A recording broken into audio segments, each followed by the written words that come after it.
Oh, you know what I love? Sports. Love sports. Sports. When When it comes to Texas A&M. Where are you getting this information? Let me tell you. Welcome to TexAgs. I need to talk a little sports with you, Ags. David Nuño here with TexAgs Radio. Welcome back to TexAgs Stacked. I'm Billy Lucci. Olin Buchanan. Make a mistake. We're not going anywhere. This is going to be a great program, and we're building it into a great program. The best way for us to win is to do it together. Do you realize everybody knows who you are right now? I stand by what we do and how we do it. Schools are like, we're freaking Texas A&M, man. Like, That's about as pretty a throw-catch combo as there is. I saw the safety roll, the slot fade. I knew where I needed to put the ball. You had no other option but one hand at that point. Yeah, man, 50-50 ball, I got to come down with it. You know, if I'm betting on anybody, it's the Aggies.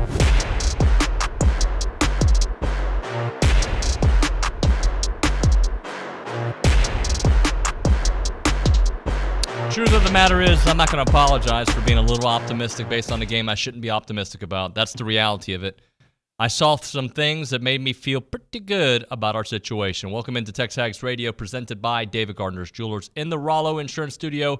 Go Hour, presented by the Warehouse at CC Creations. He's Olin Buchanan. He's got his TexAgs dry fit on, looking stacked and good, my friend. Good morning, sir. I'm trying to do my Nuño impression. In fact, I should have just ripped off the sleeves and just, you know. Yeah, I see some guns in there. Yeah, Guns and Roses. Yeah. That's why I needed to get some tattoos on my forearm. The road got to be Guns and Roses. I could see you in like the, what's the Patrick Swayze Roadhouse remake? You could be the Sam Elliott. I could see you as that. Did Sam Elliott pass away recently? Did he? I don't think so. He was part of Yellow 1883. You know he what? better not have died. You know what? I consider this maybe one of the greatest compliments I ever got. But one time someone told me, he said, you know, you kind of look like that Sam Elliott guy. And I said, my wife wishes I did, but thank you. Is he considered one of the handsome guys? I think women like him for some Really? reason. Yeah, I think so. That's I what bet you nobody in this building right now would tell us that. Because they're 12. Well, yeah. We have a young lady over here from Australia, right? And she's what, 20? Yeah. She doesn't even know who Sam Elliott is. Look at him. That's my granddad. But I will say this: if we have any women listeners, I guarantee you, if they're above 70. No, I said above 70. Above like probably even 35. No, bro. No, right, we're not playing that game. Let's make it a survey just in case. Okay, above 50, I'll give you. 35, no chance. I think some of those. That's not middle age, but still, some of those 30-ish women, 40-ish women in the retirement community right across the street. Absolutely, you're right. Remember the most interesting man in the world? Yes. You know, the first. Yeah. He's kind of an older guy. That was kind of cool. That was cool. Yeah, and I remember women thinking, man, he's handsome. But not really. Not young okay. Not I'm young just women. telling you what I've heard. Okay. All right. You read that on Reddit, right? What? Never mind. Anyway. Yeah, I read it. Yeah, you did on Reddit. So you don't know what I'm talking about, do you? Are you familiar with Reddit? And don't you get restaurant reservations or something like that? I think it's more dialogue about topics. Are you familiar with Craigslist? They still have that? I don't know. I'm just asking. I am familiar with it. I never bought anything. No. Anyway, let's get to the topic. So I was telling you before the show, Texas beats Rice, and there's people who are not optimistic based on the way they thought Quinn looked, even though it ended up being a blowout. Last year, the way A&M beat Sam Houston, 31-0, I didn't come away optimistic. Yeah, they won by 31 points, but the Aggies scored 52. It's not the 52 that made me optimistic. It's the way the machine worked, and that is why I'm not apologizing for being optimistic based on a game that shouldn't give me optimism. I think in those kind of games, you look at the first half, because typically the team that you're against is overmatched physically, and they may play hard and well in the first half, but they eventually wear down. Yep. And I think that's what A&M pretty much did with Sam Houston last year. You don't look that great in the first half, but in the second half, just your superior athleticism takes over. That's what I thought was going to happen against Appalachian, but in A&M's case this week, what were they up, 35-7 at half? Yes. Right? So they dominated the first half. And then, sometimes in the second half, if you're up, maybe you don't look as good, but maybe it's because you've got it won. You're bringing in more backups and things like that. So I think based on what you saw in the first half, your optimism is justifiable. Yeah, and look, to me, it's more than anything, it's just the way it looked, the presentation. You know when you go to a restaurant and, like, it's just they put it on the plate in a certain way, and you're like, and the food matches the display. You know what I'm saying? Yeah. Like, that's kind of how I felt about A&M's offense. Like, everything all the reviews coming into it, and then you go to it. It's a movie that you go see, and you're like, wait, it was actually better than the trailer. It's better than what I expected. One game, they got to do it again and again and again. But as we sit here today, I use that game as optimism heading into this Miami game. I think Did a lot of comparisons there, a lot. I think like you said, I think all that is justified. Yeah. And then I watched Miami, and they're up 13-3 with less than a minute to go in the first half. Mm-hmm. And now they were able to go down and get a field goal. It's 16-3, and I'm like, what I saw in the first half. I mean, yeah, they were clearly better than Miami, Ohio. There was no doubt about it. And then in the second half, their superior athleticism really took over. But I was like, what did I see from Miami that makes me think, wow, these guys are really good? Nothing. But we also know that just like A&M didn't show all of its arsenal, Miami did not either. Miami did not either. So I was talking to my buddy Bob Loop yesterday, and he's like, what's your read on this game? And I said, I don't have a good answer for you because I got two answers as of today. I'll give a real answer tomorrow, right, when we do our pick six. But I was like, if our defensive front manhandles them the way I think they should, I think A&M's going to win comfortably.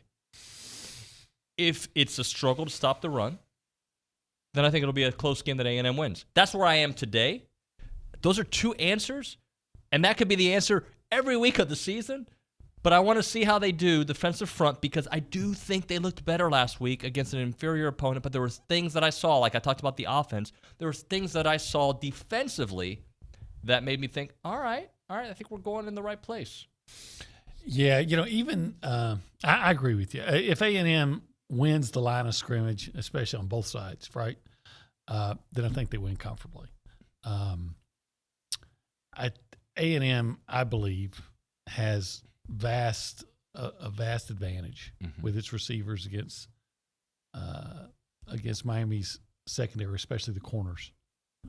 So, given adequate protection, I think Connor Wigman could have a really big day by getting the ball to. Again, I think you're going to see Anias at least once or twice catch a 10-yard pass and turn it into a 30 to 40-yard gain.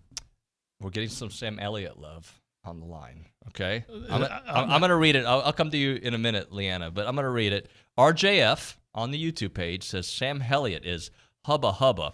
Now, being the journalist that I am, I did go to her YouTube channel just to see, and she's got a parakeet as her profile pic or some kind of bird, which means 50+.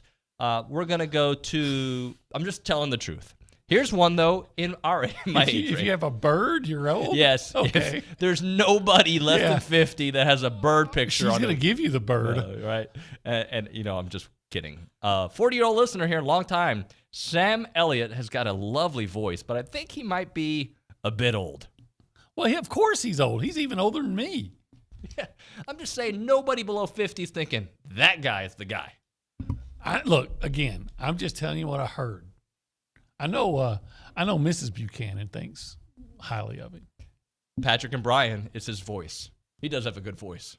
I'd listen to him do movie reviews. He has a good voice. He's got a great voice. Morgan Freeman, those types of iconic voices, James Earl Jones.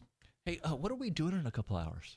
We're going to be on our way to the airport in Houston so we can fly to Miami. So you're driving, which means it'll be sports radio, it'll be the fan show, it'll be Louie, and some country music.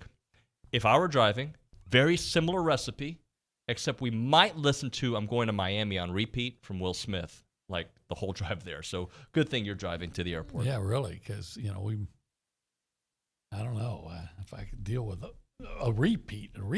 Over and over, just over and over and over. I might ask you to slap me.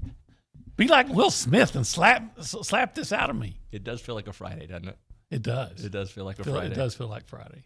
All right, let's go behind the glass and check in. Oh, by the way, you can text us. Hey, guys, you can text us about Sam Elliott or anything else you want to do at 979-693-1150. Nick Savage is working hard back there. Nick, good morning, buddy. Good morning, y'all. How are you? It's definitely the voice for Sam Elliott. That's when y'all brought him up. Wait. You don't get to have an opinion on this one. Why? Oh, okay. Because we're talking about the attractiveness of whether or not women think he's an attractive guy, and he doesn't. I'm not saying he's not. I'm just saying you got to be old to appreciate him. Some women like older men. Yes, but the older men category is like. Believe me, I know. It's like when George Clooney turned 50 or whatever. Like, that's what they mean by older men. They're not talking about people with canes. Does he have a cane? I don't know. I'm just assuming he could. I'm just going to find out if he's still alive. He is alive. He's great. He was in 1883. He was fantastic. He's awesome. I love him. Great actor. Do I hear music in the background? Anyway, Nick, what's going on with you, buddy? Not much. Just looking forward to some NFL football tonight. I know this man right behind me is clearly wearing his Detroit Lions Barry Sanders shirt. Or Lem Barney. Or jersey, I should say. Yeah. But yeah. Looking forward to that. And Billy Sims. You're right, David. It does feel a lot like a Friday, but unfortunately got to get through one more day to get to some game action. But I think the Aggies, if I were to make a little prediction here, I think they're going to take care of business pretty handily in Miami. That's just the gut feeling I have, at least. Look, I understand the optimism. I believe it. There's a couple things I want to see in this game to give me the rest of the optimism that I need. I'm going to tell you, South Beach is going to be popping because the Aggies game will be over, call it 7 or 8, right? And then we'll be done working 9 or 10. Then we got the Texas-Bama game, I think, in the evening. We've got UFC, Adesanya, Strickland. I know you're all over that one. I thought you were going to talk about Central Florida. Oh, no. No. Like, who are they playing? No. Hey, let's go to the Angry Elephant News and Social Center. We've got a new member of the staff here, Leanna Davidson, joining us. By the way, that News and Social Center brought to you by the Angry Elephant. Hello, Leanna. How are you? Good morning. I'm good. Yeah? What's going on in your world? Nothing really. I'm just excited for some games tonight. We're going to be seeing the volleyball. We're going to be seeing some soccer. It's going to be some great action tonight. All right. Before we get into those specifics, Leanna, let's talk a little bit about you. What brought you to Texas A&M? I'm on the track and field team. Emphasis on the field because I most definitely do not run. I actually throw spears. Oh, you're a javelin Yes. chunker. Okay. Yeah? Mm-hmm. And how's my guy, Coach Henry, doing? He's great. He's great. Yeah. We actually have a team meeting tonight, so we'll see him there. But yeah, first day of mandatory training starts today as well. So is javelin throwing a big deal in Australia? Actually, we had 3 in the final for the World Championships from Australia. So we're pretty good. We're pretty good down under. We can chuck them spears. God, I love that. Be weary. Leanna, we talked about doing this. You have the ability to change accents on the fly. I'd like to think so, but I don't know. I guess we'll. So if you could, perhaps give me one of the updates in your Australian tongue and then potentially your sorority girl version of it as well. Yeah, unfortunately, I am very Valley Girl, sorority girl, so sorry for any listeners out there if I offend anyone. But yeah, I'll give it my best shot for sure. So let's start with the volleyball. We're going to pack Reed Arena tonight as volleyball takes on Utah State at 7:30 as part of the Texas A&M Invitational. I mean, they've started off their season well, 5-0 start, and it's actually the best start they've had in 12 years. They also have a great record going into this game, 7-2, so it's looking pretty good.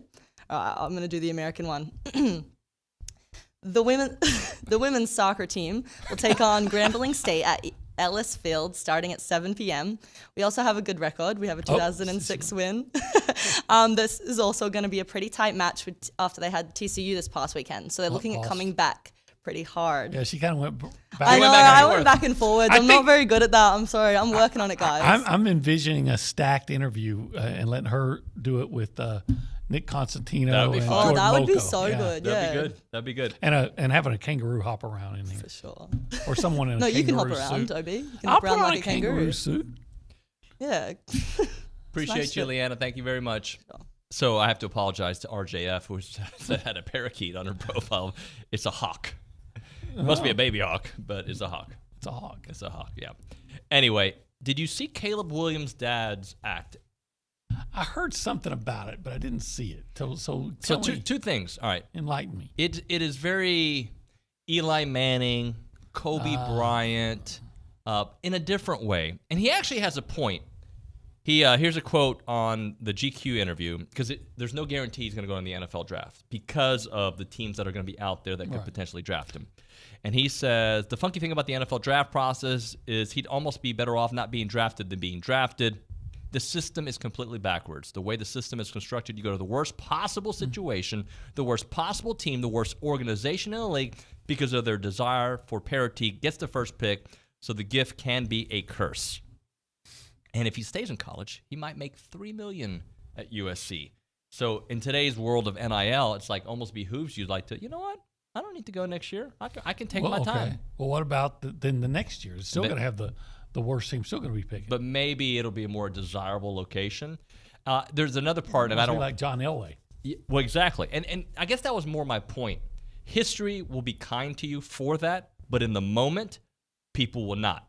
So John, people forget that he did it, or it's just an afterthought. It's not a big deal.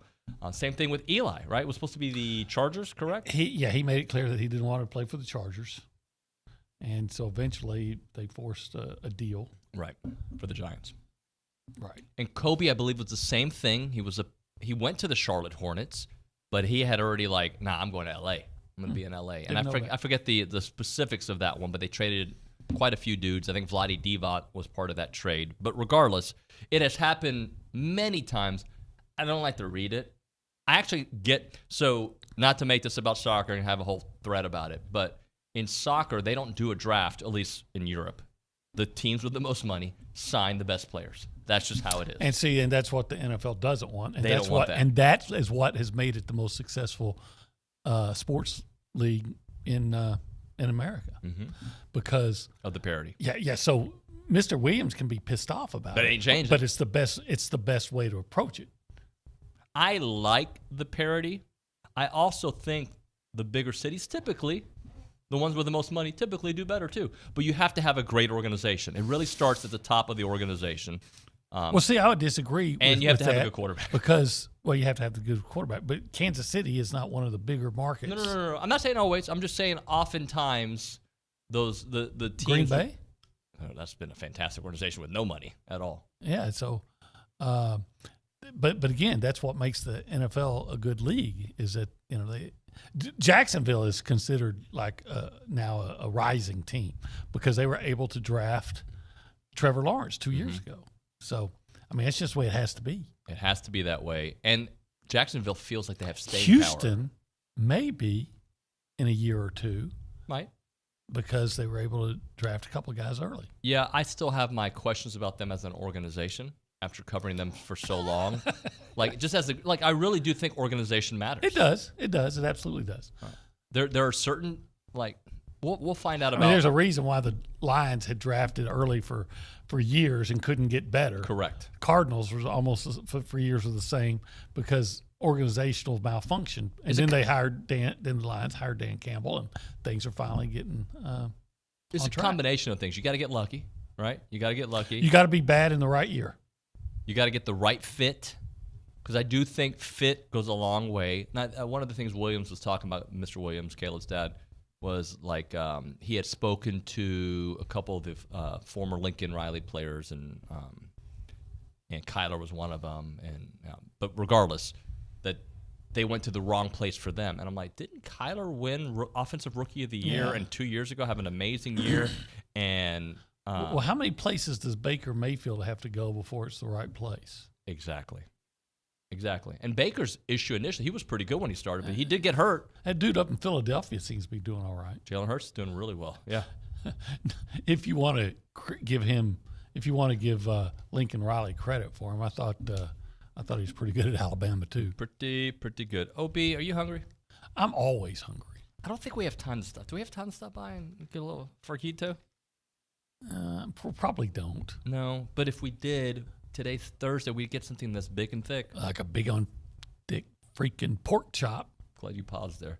It's so delicious when you go to Fargo's. Thursdays is the pork chop, and they have my favorite side, which is macaroni and cheese. And they also have some more. Some green beans. Yeah. And some red potatoes. They give you a lot of food. It's like Christmas, red and green. And then tomorrow, we won't be there to get the four C's. We'll be close to the C, but we won't get the 4 C's. Yeah. The catfish, the coleslaw, the corn. and those crunchy hush puppies. And then on Saturday, at let's say lunchtime, you're like, you know what? Let's get some barbecue for the game, bring it over, yada, yada, yada. You're probably going to get the what? Well, you're going to get the rib tips, but you better call in early because once they're gone, they're gone. They go fast. They do go fast. Because they're like meat dessert. They're so delicious. They're delicious. I would lay on one. Actually, no, I wouldn't. I wouldn't be able to because I would eat them all. Yeah, just go after it. I would be like one of those dogs on the dog food commercials that's sprawled out on the floor just eating the kibble. I'd be like doing that with rib tips. And then I'd bark. I bet you Sam Elliott would go. And an eagle, too. He would probably go and then give Fargo's an endorsement with that great Sam Elliott voice. Just that voice, yeah. Can you do the voice? I can't. Yeah, I can't even. Maybe Leanna can. Definitely can. 1701 South Texas Avenue in Bryan. Without a doubt, the best what? Barbecue in Texas, which makes it the best barbecue in the world. That's their trademark because it's true. All right. It's Fargo's. Check it out.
You were saying? I like, obviously, I always liked the Rolling Stones, but and our guy who's always coming up with the great bumper music. Yeah, I was surprised. I was almost expecting him to just come back with Australian bands after introducing Leanna, like some AC/DC, some NXS, and even if that's too much, even Olivia Newton-John.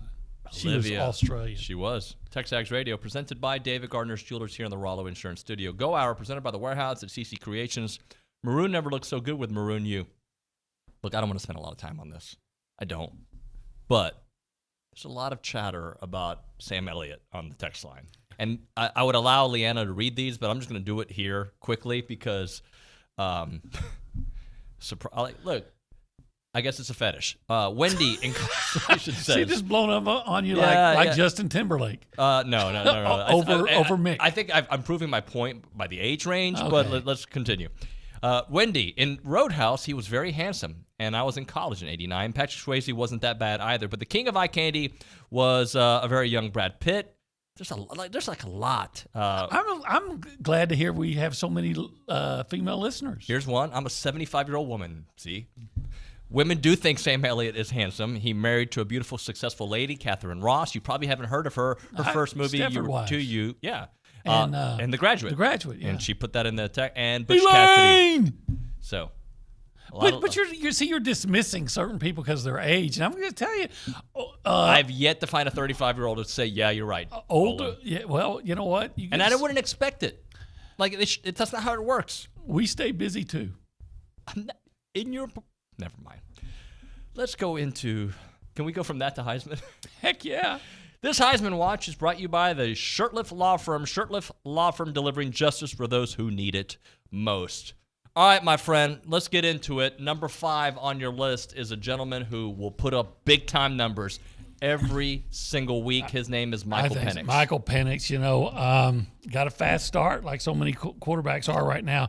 He completed 29 of 40 passes for 450 yards. Count them, 450. He had 5 touchdowns in a 56-19 victory over Boise State. Yep. He was and big. I was asked why I would not include Connor with 5. I have to take caliber of competition into account, and I believe that Boise State's better than New Mexico. I believe that. Yeah, look, and by the way, if Connor continues playing the way he played the other day, he'll be on everybody's list, not just Olin's. Yeah, I got 12, 13, 14 weeks to go. Yep. Number 4. Drake May. He is really good. North Carolina. Completed 75% of his passes for 269 yards, 2 touchdowns, a rush for 25 yards. And he did it against South Carolina, 31-17 victory. And what have we been hearing all offseason about how good South Carolina was going to be? And he showed out, had a really strong game against an SEC opponent. Yeah. Do you think South Carolina will find their way at some point this season? I think South Carolina is going to be a 7-5, 6-6 team. Which, had they not had the success that they had at the end of last year, I think people would have been like, oh, that's a good year. Yeah, but because they finished on because they were a little bit perhaps overhyped. Yeah. They're going to look at 7-5 and say, oh, it was a disappointment, when in reality, you got a lot of great breaks last year that may not be duplicated this year. Yep. How do you not put, at number 3, I'll ask you, how do you not put Shedeur Sanders? You have to. You have to. At this point, you do. Travis, what's the receiver's name? Travis. The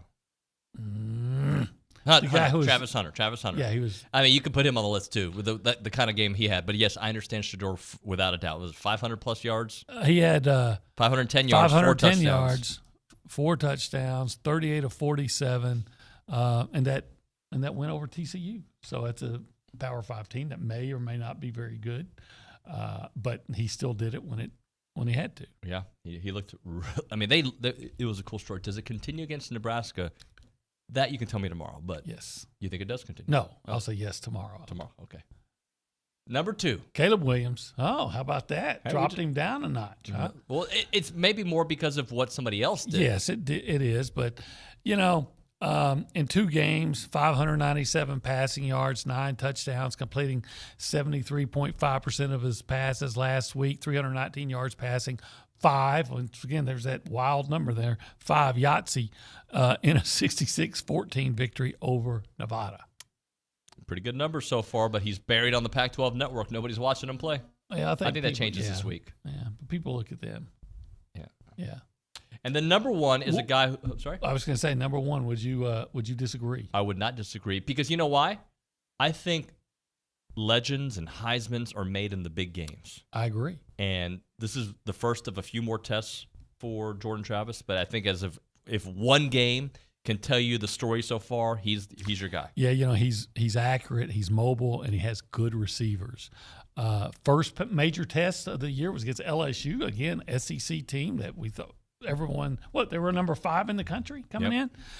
But we both thought that. Yeah, but still, it's a more formidable opponent than almost everybody else saw, right? And he goes out and completes 23 of 31 passes, had a couple of drops on him, 342 yards, 4 touchdowns, in an impressive win over LSU. Beat them by 21 points. So outside of Connor, who are some guys in the next couple of weeks? Oh, gosh, there's so many. Well, I think you have to consider. Travis Hunter is the one I said earlier, right? What if Quinn Ewers has a big game tomorrow? Absolutely. What if that Alabama quarterback Milroe keeps playing? If Milroe has a big game, absolutely. So I think Blake Corum will get back into it from Michigan. Can Connor do anything, you think, in this game against Miami that he shows up on somebody's list? Yeah. Throws for 500, 4 touchdowns or something like that. Yeah, have another big game, and absolutely. Let's say you just suggested 4 touchdowns. Hey, you got 9 touchdown passes in 2 games. That's gonna if you're paying attention, that's gonna get your attention. I think for most people though, when it gets to conference play, that's when we start really knowing. Even in 2012, I don't think that many people were aware of Johnny Manziel until the game against Arkansas. Right. And they just blew Arkansas out of Kyle Field, and he had a huge game. But he had looked good against Florida. He had looked really good against Florida. Yeah. And then he was outstanding against SMU, and South Carolina State didn't matter. And then he gets the SEC play, and they just destroy Arkansas. Oh, who's this guy at A&M? What's he doing? Then, it just kept building and building and building to that Alabama game. All right, let's hit a break. We'll come back. I think we're going to have Swope and McGee with us here. I haven't seen them in the lobby, but they're usually on time. 2 of my favorite Aggies. And together? Forget it about it. It's like going to Fargo. And look at the timing. I said it, and they popped up in the window. Look at that. Caldwell Country time, Highway 21 in Caldwell, and online at CaldwellCountryChevrolet.com is about the deals when you need service. By the way, we're going to need some service, guys. Caldwell Country, we're calling you like this week while I'm going out of town. My wife's going to use my car so she can take her car there to get some service done, and it's great. We know that it's going to be taken care of quickly, and the service is great. The people are awesome out there, and just know that when you go there, you're getting quality across the board. So not only are you going to get quality service with their complimentary pickup and just their timely work that they do there, but also when you're looking for a vehicle, that is the place to go. You start online at CaldwellCountryChevrolet.com. When you go there, you're going to find all the vehicles that you're looking for, and you can narrow down your search. You can go in person, test drive. You're going to love it. And then you're going to have a great experience out there because the trade-in value that they have at Caldwell Country Chevrolet is fantastic. No doubt about that. But beyond that, beyond just a great trade-in value, you're going to get a good deal on your vehicle, and then they're just going to take great care of you afterwards. It's a great place to go. Stop by, click, or come by when you're looking for your next vehicle. Simply call, click, or stop by Caldwell Country Chevrolet. About a 15-minute drive. Bryan to Caldwell, the outskirts of Bryan, guys. Not downtown, but the outskirts. Just a short conversation away. You'll see the difference when you step on the lot and do business with our friends there at Caldwell Country Chevrolet. Highway 21 in Caldwell. Online, CaldwellCountryChevrolet.com.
So I got to set the scenario here, the situation. We almost had a explosion here in studio just a minute ago. You saw it. There's legit fire falling on the ceiling. And Nick almost took all the wounds there. It's TexAgs Radio presented by David Gardner's Jewelers, Rollo Insurance Studio. Stephen McGee's here. Ryan Swope's here. OB's here. It's the Go Hour presented by The Warehouse at CC Creations. Good morning, friends. Good morning. Morning. So, yeah, it's weird. I don't know where to look right now. I love it. I love it. So let's just start off with our mood about the team. My opening segment was about, look, I know New Mexico isn't anything to, write home about, but I saw a lot of things that made me optimistic for the rest of the way. Swopey, you start. Oh, man. Offensively, I am excited. Love that offense we ran. It's completely different from, in the past. I thought our tempo was really good, and just I think that overall I'd give it an A for sure. Receivers making big-time plays down the field, stretching the field vertically. So we got a lot of playmakers on the field. Yeah, we do. A lot of depth at receiver too. So, Steve? I love 15. Big smile. You guys know that. I mean, I know, look, it's 1 week. It's New Mexico, all those wonderful things. But after 1 week, I think they did what they needed to do. You saw what you needed to see against a lesser opponent that gives you a more optimistic feeling going into Miami. Miami, I think, is a pretty good football team. They have some athletes over there. So making big plays, not having turnovers, the two most important offensive stats. And they did both those things well. And then defensively, I think that it's going to be a matter of I think the biggest question mark is still the back end. How great are they going to be able to shut down a good quarterback? OB? I think that, yes, it was New Mexico, but we've talked about it. You're supposed to go out and dominate teams that you're supposed to dominate. Swope's team did. Yeah. They spanked SMU, and they spanked South Carolina State. And at the time, he said, well, it's just South Carolina State and SMU, but it showed you what the team was capable of when they started playing, up. Now, did it come as easy in the SEC? Well, it did against Arkansas, but after that, yeah, sometimes it was difficult, but you still had the ability to make the big plays, and you saw it like against Ole Miss when you were in trouble, and obviously against Alabama. Steven, I know you've been big on Connor for a while, but what is it specifically that you saw maybe in that first game that maybe he's grown a little bit from the end of last year? There were two throws that very few guys can make on any level. Twice he was hot. They had a free rusher in his face, and he had to drift in the pocket, throw it off his back foot. He threw a speed out to the boundary, which was a good throw, but it was definitely easier than the latter one, which was he had a guy in his face. He had to drift back away from the throw through a wide side speed, which is 10-yard out, to the boundary, and he put it right Number 9. right out in front of him. To the field throw. So I don't remember who this. It was in the zone on the student side, the one I'm thinking of now. But the free rusher was in his face. It was near like the low red zone, and I thought, man, that is a unbelievable throw that I'm sure people aren't going to be talking about. That is incredibly difficult. I love the quick release. He's accurate, and he gives his guys a chance on the deep ball. I think so many years have come on the show and say, man, you get these opportunities on these deep throws. You only get 1 or 2 or 3 of those a game, and you overthrow them. They have no shot. Well, what's the worst that can happen if you underthrow them? Well, probably a penalty, And so he gives his guys a chance. He throws a very catchable deep ball, and I think he's got those instincts that are rare. Yep. Ryan, I want to ask receivers. We'll start with Evan, who I've said a couple times this week, he had a quiet 100-plus yard game, because Noah was so spectacular with his 3 touchdowns. What did you see from Evan? Man, I saw what we're supposed to see. I mean, a very talented, smart receiver, and he just knows how to go high point the football. I mean, bottom line, which we need that. We need a guy to be able to high point the football. Obviously, Connor, he's going to put it up there. And he's just sure-handed. He knows, he's got great hands, and it's exciting. The depth at receiver this year is ridiculous, and it might be the strongest I've ever seen. I think that, those 4 guys are are pretty talented. No, wait, did you say strongest you've ever seen? Maybe. How about that guy? Those guys you were looking around. Well, I mean, they have the potential to get to that level. I think, I'm not going to say ever, but I think that they've got the chance. The talent is there. With Moose and who you rolling coverage to if you're a defensive coordinator? That's playing a great question. Do what? Who you rolling coverage to? I don't know. Yeah. What do you got? I mean, you got 3 or 4 guys that can go for $150. That's why I think Anias is going to have a huge game this week. I do too. And I said that last week, and I swung and I missed. But he was good. But it's all these guys are going to have. I mean, when I played with Mike, for example, it was great because you had, he would take some pressure off of me in the slot, and then they'd bring a guy in there, and it opened Mike up. And so it complements each other when you have more dudes out there, playmakers on the field. It just opens things up, and it basically comes down to man coverage, beat your guy, and you're going to eat. So, well, stay on there. Noah Thomas, his physicality. What stood out? Man, that dude, he really surprised me. I know he was talked about this camp as being kind of the up-and-comer, but he came out. I love how he goes and catches the football. He's a good route runner. Seems like a smart kid too. I'm excited about him, and I think he's got a bright future for sure. Stephen, presentation-wise, did anything catch your? I know that it was very vanilla, but just the way it was presented, how clean and crisp it looked. Yeah, no pre-snap penalties. Weren't finding the play clock. That was check. Right. Yeah, and you felt like you were consistently getting points. That's what the name of the game is on offense. Score points. It's they did that consistently. I know there weren't as many drives with the way the clock works nowadays, but when they got the ball, they made it happen. They connected on third downs and they stayed on the field. And I think a lot of people were talking about not being able to run the football, but New Mexico is bringing a lot of pressure. That's the name. They've been doing that for decades now. I liked our tempo too. Yeah, I felt like we were in a groove for sure. Did you feel that? Yeah, it felt like you were playing downhill, right? For sure. And they were taking shots because, they had no one back there. It was basically cover zero for the majority of the game. And so that's what the defense gave them, and they took it. And I love that. They did exactly what you would hope they would do. Question is, if a team lines up in 22-man and they're like, hey, we're daring you to run the football, are we going to be able to do that for 4 quarters and win the football game against a really good team? That's probably yet to be determined. I feel optimistic. I think we have 3 really good running backs, and I've liked what I saw from the offensive line. I'm not saying they're perfect. Nobody is, but it was a good start. One of the things I really liked, and I know, OB, you're on the same page, was just they're going to be aggressive. They'll call timeouts. They'll try to find some points. At the end of the first half, that just, to me, is a mindset that this team hasn't had in the past. I loved that 2-minute drive. Yeah. Give him a chance for field goal. I know it ended up getting blocked, but there was a couple throws he made on that drive to get the team in position. A little seam bender to Evan Stewart.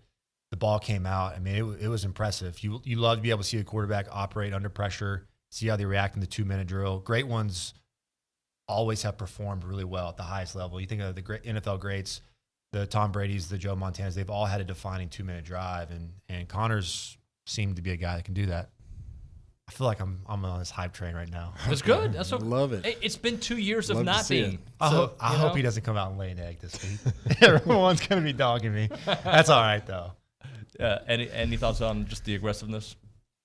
Yeah, I think it's this week's we're gonna be tested. I know this Miami football team's a good team. They're a lot better than last year. I think they're very similar. We're in position kind of Miami. We struggled last year. Miami struggled last year. So, obviously it's just week 1. But when I watch Miami, they've got some dudes over there, especially that safety over there. What's that safety's name, OB? Cam Kitchen, the All-American. That dude can They have lay. another guy that's like 6'5", 215 as a safety. We're gonna be tested, man. But I think their corners look kind of vulnerable. For sure. And that's what the insiders from Miami are saying. Like they haven't been tested. Yeah. So what do you do, Stephen? Go out to those corners, baby. Thankfully, we've got 2 guys on the edge. Right. Yeah. Now, I'm gonna venture to believe, based on what we saw last week, that they're not gonna be pressuring the entire game, and they're gonna do something very different. I would expect a lot more 2 high looks even on early downs and distances, dare A&M to run the football and see if this offensive line can get the job done. I think if you're going to pin this offense on something, you're going to have to force A&M to run the football. You can't let 1 and 3 have a heyday again, and Nia Smith and heck, Amari. They had Reuben Owens out. I mean, they lined up everyone at receiver. Moose didn't even get to play that much. That's what's crazy. And still had a touchdown. He still had a touchdown. And Janae Walker is a new guy that we haven't talked That's about. number 9 that made that one of those catches. All right, let's hit a break. You guys got one more segment in you? Oh, yeah. All right, let's do that. We'll come back. Right now, we're talking about the Association of Former Students. If your organization or business is looking for opportunities to engage with other Aggies, then you need to check out the Association of Former Students. They bring Aggies of all ages together during events held throughout the year. Marquee events such as Aggie Rain Day, All Aggie Hullabaloo, and Gathering. They welcome tens of thousands of guests. There are many sponsorship and vendor opportunities available to get your brand in front of attendees. All events offer a wide variety of digital and in-person options to promote your brand. Options include title sponsorship, naming, on-site presence and activation, recognition in social media posts, and much, much more. There's also advertising opportunities in both the Texas Aggie Magazine and the Aggie Newsletter, which are seen by over 230,000 people. Is your business ready to engage with other Aggies? Choose a partner with the organization that's been supporting the Aggie Network for over 140 years. For more information on options available through the association, please email sponsorships@aggienetwork.com.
We're back. TexAgs Radio presented by David Gardner's Jewelers, Rollo Insurance Studio. Go Hour presented by The Warehouse at CC Creations. Stephen McGee, Ryan Swope, Olin Buchanan, David Nuño here.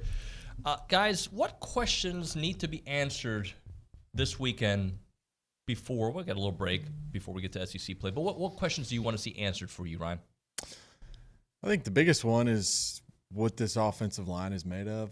I think that from what I saw, I saw a pretty good performance, but what are they like against a superb football team? And I think they've got a pretty solid defensive front, so they're definitely going to be tested. And then the next thing is obviously, can we run the football, right? Which is really important in our league. You got to establish the run. And those two go hand in hand, right? Oh, absolutely. Absolutely. So those are the two biggest things for me. Stephen? To Ryan's point, I wanted to see them protect the quarterback. That was the biggest concern I had going into the year. And pockets were pretty solid last week against a team that loved the pressure. And it's difficult when they line up in a three-man front and they're bringing it from all over the place. It's hard, especially with young guys up front to block that look. But I think running the football and then defensively, I want to see what our back end can do in the pass game. I know they didn't put up a lot of yards last week, but early in that football game, that New Mexico quarterback was finding some pretty easy completions, and they were moving the football.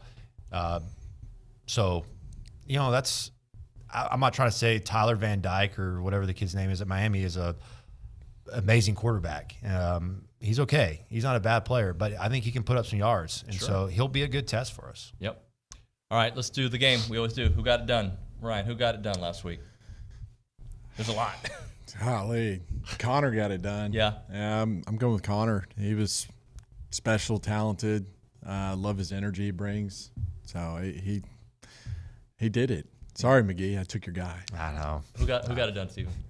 Well, I'll take Noah Thomas then. I mean, that's the biggest surprise for me going into this year. He was great. For sure. You got one, OB? Well, of course. The same guy I had earlier this week. You guys can take the low-hanging fruit, and I'll take DeBerry. Josh DeBerry, 10 tackles and interceptions. Love right? it. Love it. Yeah. Little jingle. You like that? I do like that. Of course I do. Who didn't get it done? TCU.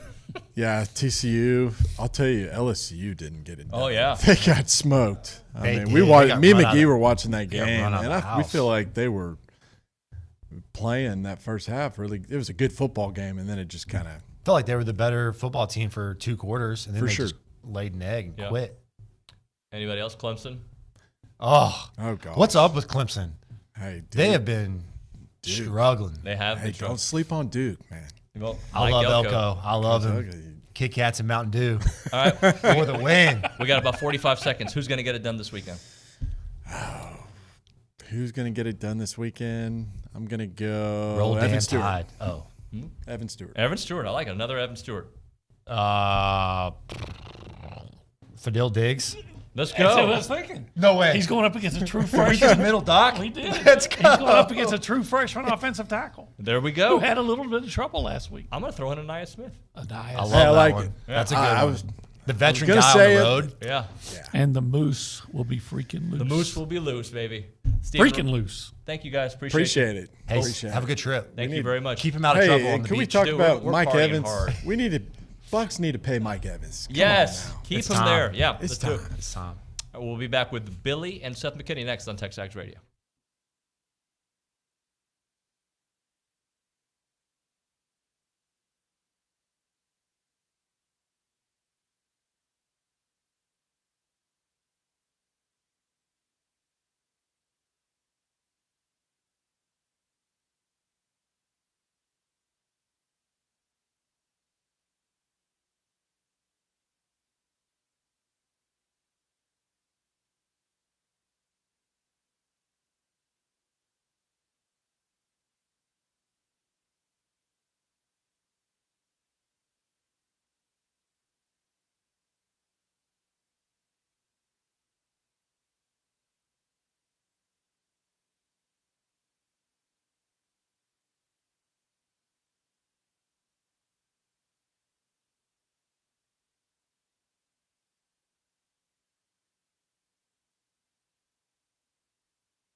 All right, we're back. TexAgs Radio, presented by David Gardner's Jewelers here in the Rollo Insurance Studio. It is now time for the final countdown, I think. Right, Seth? Almost final. Almost. We got a little early. No Billy. 25 hours early. No Steven, but we got to do it a day early because we're traveling. Billy's traveling. We're traveling as well. How are you, buddy? I'm good, man. A lot better than I was last week. Yeah? Yeah. No, it was great. I thought that the Ags came out and did what they had to do, man. I was very happy with it, and there was a lot to learn from it, and I couldn't imagine a better start from them, so I was very impressed. Look, I expect blowouts in the first game from a team like Texas A&M. But I came away from that blowout much more happy than I have in years, right? Vanderbilt was not a blowout, unfortunately. Yeah. Kent State was closer at the half than we expected, but they ended up blowing them out. Sam Houston, same kind of story. This felt different. It was the right kind of blowout. Yeah. And we went out and we executed.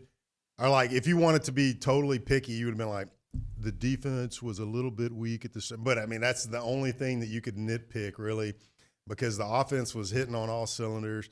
The defense shut it down. They corrected what was giving up that slant and whatnot, and they were just trying to eat up clock. But the defense got out there and stopped it. The offense kept doing what they were doing, and I mean, virtually played flawless out there. And it was great. Connor was just magical. I mean, looking back at some of the film and all that stuff, just a little bit that I did, you could see that his timing was impeccable. Getting rid of the ball is like, it was just that inherent nature that he had to, something's coming, I got to get rid of it. And he got perfect timing. I mean, there were like 3 or 4 that if he held it just, a second longer, it's a sack or knock the ball out of his hand kind of pass, that kind of thing. And no, I was very, very happy and pleased. And I'm sure there's people that have broken it down a lot further than I have. But I thought that the offensive line looked solid. Basantis is a true freshman. I mean, you can't. Did he look like a true freshman to you? No, I mean, he honestly looked like a guy that you like. If you said, "Hey, pick out the true freshman," you wouldn't have been like 71. And no, I mean, you wouldn't have said that because he did a good job. Yes, you can like coach him up, which is fine. You're going to do that, especially for the guy that was his first game. Anyways. He did what he needed to do, and the thing that you could take away from that is that he's going to be so much better, because there were minor things that all it is coaching that they're going to say to him, and he's going to get it done, and he's going to be a great player for us. I'm super excited about his future. What about establishing the run? Something we kind of saw it. I mean, it was good. It wasn't great. I mean, I would say as a lineman and as any running game. And, I mean, obviously, I'm sure there's stats that you could look up, but I feel at least that running game is something that takes a little bit of time to establish, and especially when you're throwing out some newer offensive linemen that hadn't worked together totally like that, and with Bryce missing some practices and things. I mean, that's going to work. The kinks are going to get worked out from that, and hopefully against Miami you see some different wrinkles in the running game and our ability to do that a little bit better. But overall, I don't really have any gripes or complaints about it. I mean, I don't know. As offensive coordinator, I think Petrino was like, look, why would I try to do that? Why would I ram my head against the wall and then I can do this all day? I can throw deep to Noah Thomas, and I can throw deep to Evan Stewart and complete it, get touchdowns, things like that. So why would I change that? Why would I try to force the run or things? So I respect what we did, and I think that we're going to be fine. Obviously it was New Mexico. I'm not trying to make it something that we're not, but I'm also not trying to belittle our performance because it was truly very impressive. I mean, like you said earlier, we hadn't had showings like that early in the past. Right. And I was super pleased for them to go out and execute the way they did, and for Connor to make some of the decisions that he made and to be able to do that was just really impressive. And, I got nothing but very positive feelings about that game. Let's go to the Angry Elephant News and Social Center. The Angry Elephant, like your politics, love your bar. Find an Angry Elephant near you in Bryan, College Station, Magnolia, San Antonio. Leanna Davidson is there. We got a text there from Brad and Brenham. Let's hear it. So he says, I think a big key to the game is our defensive ends can pressure Tyler Van Dyke without us having to blitz a lot with cornerbacks or safeties that would possibly expose the back end to big plays. What do you think? Brad from Brenham. Yeah, I mean, I'm on board with that. I think that they're getting pressure on one of their I think, key players is going to be huge for us. And I think that our guys need to go out and show that they have that ability. And I think they do. They do. But like I said, I mean, I don't think we showed probably 50% of what we can do on defense and on offense. I mean, scheme wise. Right. And they did that purposefully. And you're going to see it get completely opened up. You're not going to save anything. And it's all going to get thrown at Miami. You think they throw it all out in Miami? Oh, yeah, for sure. Well, let's say we're blowing them out. No, they don't. Right. But this game is like you don't hold anything back in this game. I mean, I go into it saying it's going to get opened up, and I would leave. If it's close, I mean, I'm leaving it opened up. I'm not trying to conceal what I'm going to do against Auburn or Alabama or whatever. I mean, it all gets shown today or Saturday. Explain that to me. So if they show it all, there's still wrinkles that they add throughout the year. year, Sure, right?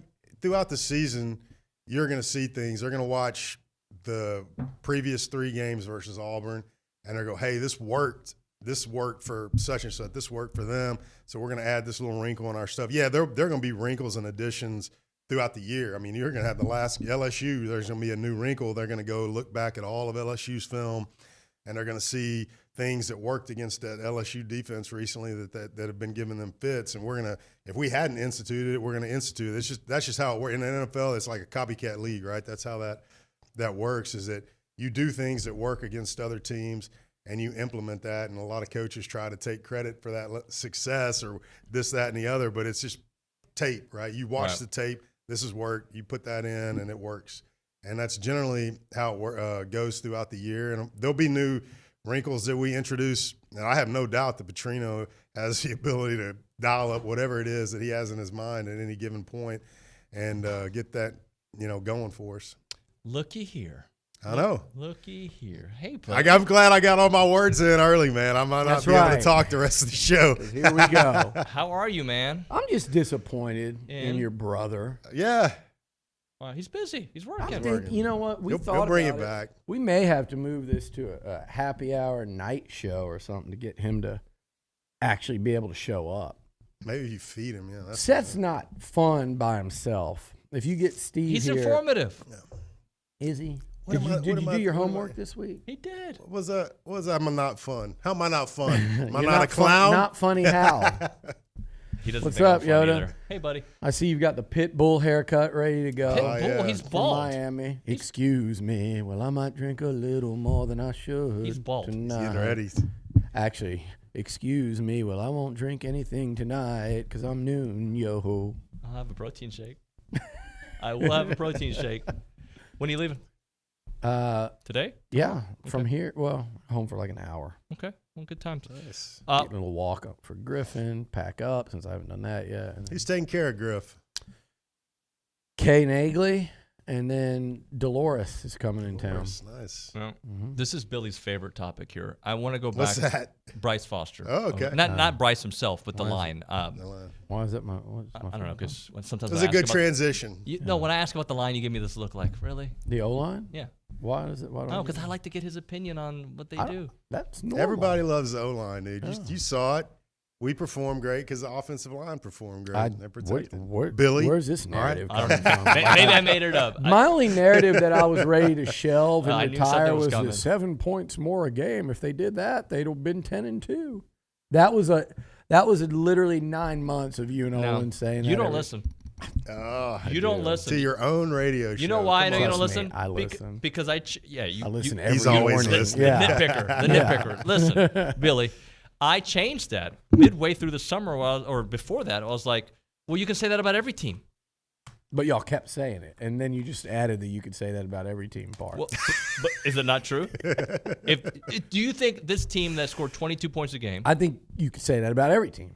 But 22 was ridiculous. That was ridiculous. There's no denying that. Just give me 29. That was ludicrous. Yes, you do go 5 and 7 when you score 22 points. That's correct. Yeah, that's what happens. Please. The offense was bad. The offense looked good in this game. The offense has looked really good in their last 2 games, actually. That's true. And that's we got a good quarterback, boys. And that's important because they look good in the last 2 games, one of which came against a real opponent in LSU. And now it should be, I think, only even better because, like you said, look, you've got Bryce Foster. Noah Thomas might have gotten some reps against LSU, but he wasn't a factor. So you've added Bryce Foster. You've added Noah Thomas. I think, your offensive line, regardless of where it goes, I think they've taken a significant step forward from last year. Now, they were really good in that game. You've got a lot of and all those defensive guys are a full off-season, better, more conditioned, older than they were the last time you took the field against a quality opponent, which was LSU. So, and you've got Aniyah Smith, who, by the way, you didn't have. Now, my big question mark is you're without A-Chain, who put you on your back in that game. By the way, he put you on his back to beat Miami, too. That was defense and A-Chain. We got a lot of other backs, though. To me, those are the guys I'm most By interested. backs, I mean literal backs, not running backs. You said he put the team on his back. I'm saying we got a lot of guys backs out to there. put A lot the team of on. backs. Yeah. All right. This is why we need Steve. This is why we need Steve. I don't even know what he's. But the running back the running backs tomorrow, like Miami's backs and A&M's running backs. Study those numbers after the football game, and I think it'll be pretty telling. Like A&M doesn't have to run for 200 plus yards, but if they can run for 140, 150, and you keep Miami's backs in there too, 120 to 150, I think A&M will have a great chance to win. And I mean their entire stable. If I'm Miami, I really don't know what they love to do on defense, but if they're going to try to stop the run by bringing men in to me, if I'm A&M, I'm like, make them stop the pass. Yeah. Like I would throw on them relentlessly until they stop it. And I really wouldn't care how many yards. Yeah, everybody's got to have a running game to keep the passing game honest. Yeah. But I would force them to stop the pass. Yeah, I agree with you. I mean, we are that good. I know it was only New Mexico. I don't care. I think we've got the talent to go show that against Miami and make them beat us too. If Miami does that, and they've got the DC from Marshall last year who's legit. I mean, he went up to South Bend and beat the brakes off of Notre Dame with Marshall players. I mean, and they did it for the whole year. It wasn't a one-off week. They had an elite defense last year. So I think Miami's going to be a lot better on defense. They've got transfers at linebacker. They've got Leonard Taylor and another massive defensive tackle who got some all-ACC mention.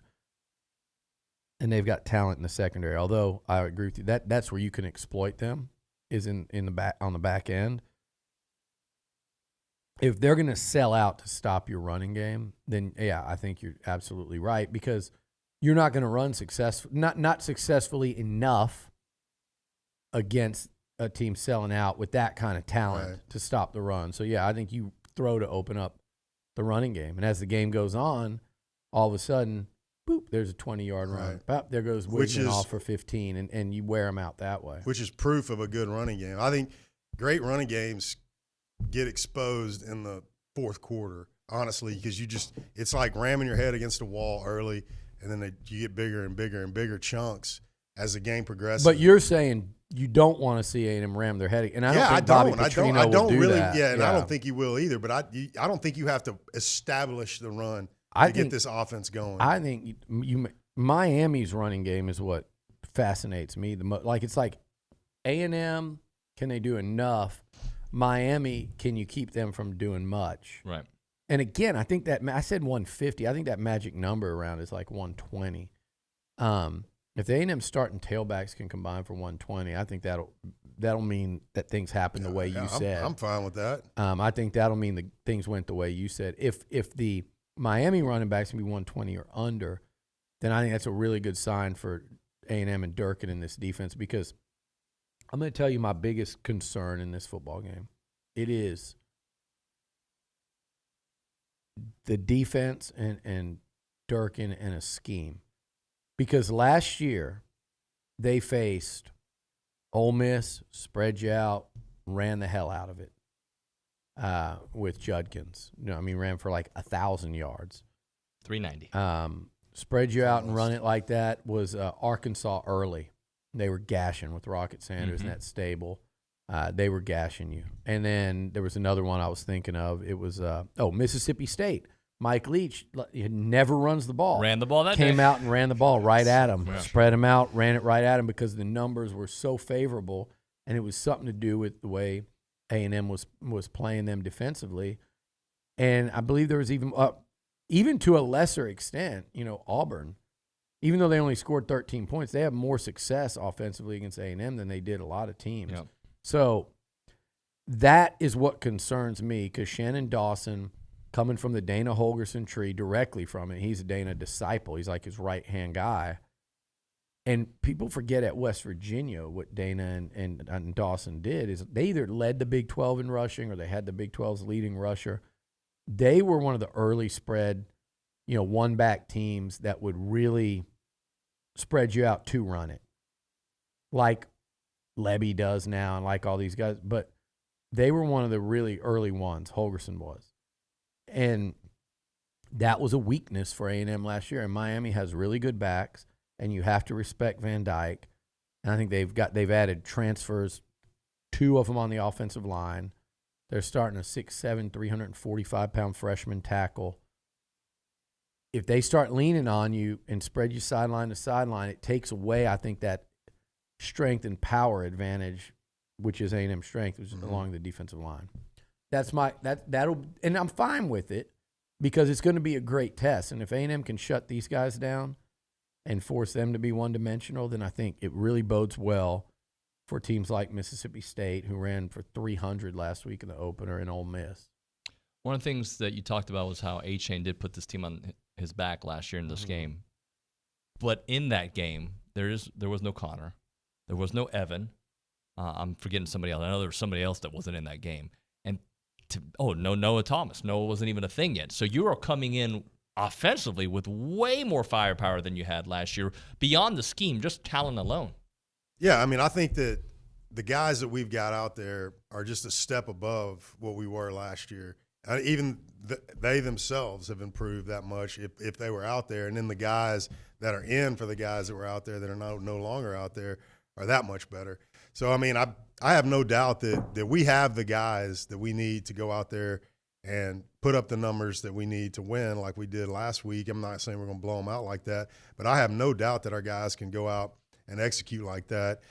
And then some of these things are going to get fixed by Miami's defense. Like they're not going to be covering Noah with a safety. I can guarantee you that. But who knows what little wrinkle that Petrino might have where he motions to try to confuse all that stuff. He gets in that same look and then tries to motion and confuse the defense. I don't know. He might do it. I don't know.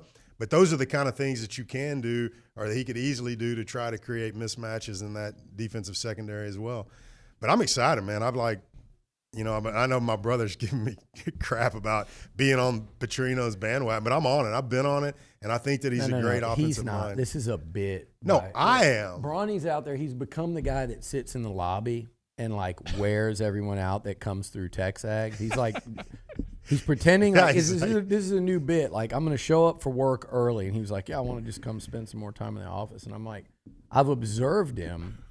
And the majority of that time is lobby greeter kind of grind like a Walmart everybody. Greeter when you get like there? The other day, I forget who was in there, and I was talking to him, and Seth would have got a kick out of this. He was answering, I was talking to him about he was talking to me about football stuff, and then anything I would say, his response, I'd be over here, Seth, and he'd be looking over here like Kendrick was sitting in the chair next to him, and he'd be like, well, I think it's, and he wasn't even looking at me, but trying to get a reaction on his phone. Yeah, and he was like he's having real life Twitter conversation. Yeah, he's tweeting, subtweeting you. Oh God! All right, let's hit a break. We'll come back with more. You showed up. Pay the bills. Gotta pay the bills. Pay the bills. All right. Heritage Films time. Chance McClain's company, yourheritagefilm.com is the website. They make documentary films. I like to say about your parents because that's how we did it, but they can do documentary films about anybody in your family business, your family ranch, your dad, your uncle, your kids. It's a cool thing to do. 2-hour documentary film done the right way, the kind of story that will be preserved and shared with your grandkids and their grandkids and keeps that family story alive. We did it with my dad, who's 93 years old, did it a year ago.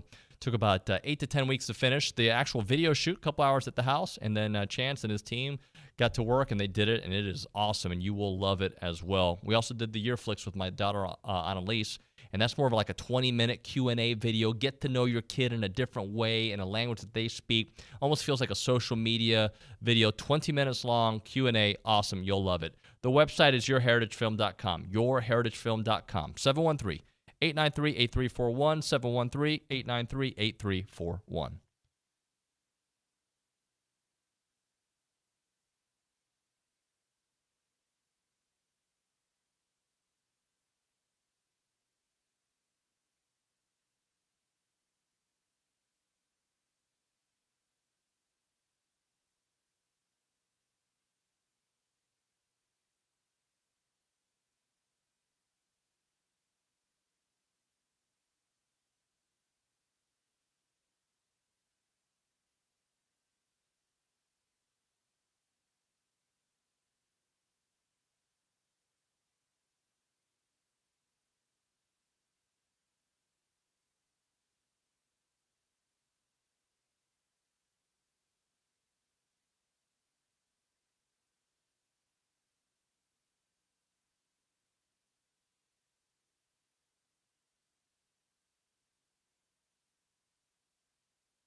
And we are back. TexAgs Radio presented by David Gardner's Jewelers, Rollo Insurance Studio. Final countdown. Seth is here. Billy's here. We had to change the schedule up because of travel.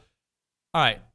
Here's a question. And just how does this game affect the way we look at this team moving forward? Because I think New Mexico moved the needle a little bit. But let's say we get another offensive explosion against Miami, another convincing game, or the reverse of that, which is not what anybody wants to see. But just how does that change the way you look at them moving forward? Because this is a real test as opposed to what we saw last week. Well, I'm pretty bought in already. I'm not, I don't have like ridiculous thoughts in my head. But if you tell me that we go out and have a very similar performance, now I'm not talking about blowing them out as bad as we did New 35 Mexico. plus points. Yeah, if you put up those kind of points and then our defense answers for the most part, I mean, that's a whole different level of hype right there. I'm like, I'm fully bought in at that point. And because Miami is talented. I mean, it's not like you're playing some rinky-dink Miami program. I mean, they're better than they've been in the past in a long time. And so it's going to be a lot to that. And, if they do it, I mean, it's going to be wild. I'd be very, very impressed.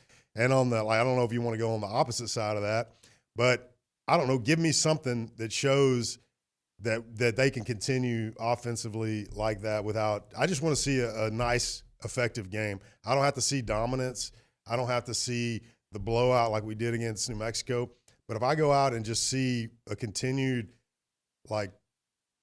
crispness and execution like we did last week, I don't care about the result of the game necessarily. I mean, I do. Trust me, I want to win. But if I see that kind of performance and that kind of execution, I'm like, man, it sucks. Whatever happened out there sucks, but we're going to be good. And then hopefully we just beat them and we don't have to talk like that. You know what I'm saying? Because I think that we can, and I know that we've got the guys to do it. Billy, both scenarios, another explosive offensive game. They win comfortably. Kind of changes the way I think nationally people look at this team. Does it change the way you look at them? Yeah. I mean, I said this a few weeks ago. Is like what we're not factoring in is what if this offense truly is explosive? What if Bobby Petrino has a incredibly talented young quarterback to work with, and he's got a quarterback that can do it with his arm and his legs and with feel for the game. He's got a receiving core that includes, Evan, Nias, Noah, Moose, Jade. He's got some capable tight ends that we haven't utilized yet that can do stuff in the passing game. And he's got an offensive line that returns 5 starters if they want to, because they've also got back guys that haven't started as much that can play. They've also got starters right now, guys that have started in the SEC on the 3rd team. So what if Bobby Petrino all of a sudden has as much talent to work with as he's had anywhere? And I know there's, Lamar Jackson was completely different. Right. There's been a player here or there at Michael Bush, the running back. He probably doesn't have one that's quite yet. You're talking collectively, though. But just 11 guys or 17, 18 guys, how many play on offense, where he goes, this is the most I've had. I think that's probably true. And then you're giving him Jimbo Fisher, who people love to forget what he's accomplished as a coach offensively. And people that think that, the game's passing by or he doesn't know, it's an idiotic sentiment. It's insane to think when you combine those two and you bring in a Jim Chaney, and you've got Steve Adazio, who's been a head coach at 3 different spots, much less, and you've got James Coley, who was an OC at Miami, who's an OC at Georgia recently, an OC at Georgia under Kirby Smart. And I'm not saying these guys were all like the top 5 OCs in college football. Jimbo was at one time. Petrino certainly was at one time. And might be this year. Jim Chaney has been at times. Jim Chaney's been doing it since your high school quarterback was at Purdue. Yeah. That was his OC. I mean, he's over there under Joe Tiller. Jim Chaney was a Kevin Sumlin mentor. That's how far back we're going. Jim Chaney coached his high school quarterback in Drew Brees. So that amount of knowledge, to take that combined with what A&M's got to offer, even in the backfield where we go, well, there's so much inexperience. Well, look, Jake Johnson was a 5-star tight end recruit, essentially. Can we go back real quick? Go ahead. Can we go back to your running back, the whatever, that kind of stuff? Is how do I put this? I am not sitting here trying to trash the running back position, but it's just a proven fact, and you can go to the top echelon of football, which is the NFL, and just look at what they pay these guys. And I'm not trying to belittle the position, but it's almost put somebody in there that's effective and it'll get the job done. Yeah. And I'm not trying to say that they don't matter. They do matter, but it's just a different world and there aren't any Emmitt Smiths or Barry Sanders where you're just going to feed them 40 to the game. isn't like except that. Quinshon Judkins. he might easy. But listen, Miami's 2 top backs, Parrish, the true freshman who looked really good, and I forget the other guy's name. It's what was his name? It's a junior, Fletcher. They went for like 160, 170 last week combined. And I watched that game, and that was the one thing that impressed me. That and their talent on defense is what caught my eye. They didn't blow them out.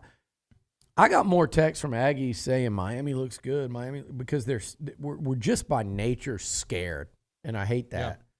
Yeah. He's scared. You're scared. I'm not scared one bit. I hate it because I'm on board. I'm the biggest maroon glasses guy. All right, but trust me. But so we don't consider the fact. What if this offense just lights it up?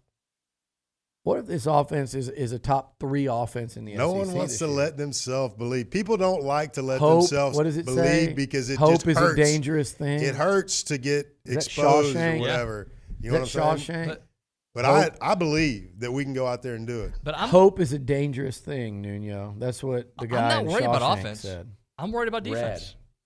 That's what I'm worried about. Okay, I mean, like I got nothing for you there because you're worried about. Okay, I'm going to tell you this because I said the same thing. You're worried about defense, and you're worried about a defense with McKinley Jackson and Walter Nolan looking like they did last week, along with Regis and Rakes and Shamar Turner when he's inside, and Gabe Brownlow-Dindy, those guys on the inside, and Shamar Stewart going back home to play in Miami at end, and Fadil Diggs, who looked really good last week. You saw him sitting out of Bright when we walked into the press conference. He looks ready for the NFL.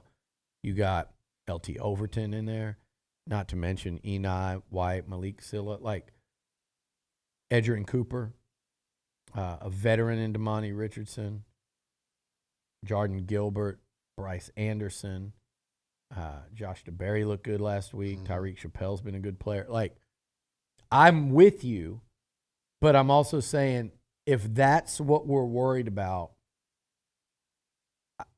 if that's my big concern, which it is, and then an A&M O-line versus the Miami D-line is a concern to me. But I'm like, I saw how they played last week. For as good as Miami is on the inside, Bryce Foster might be better. You got Dewberry, Naboo, a senior in Layden Robinson. Basantis looked really good. Father, he got on the field. He can play this week.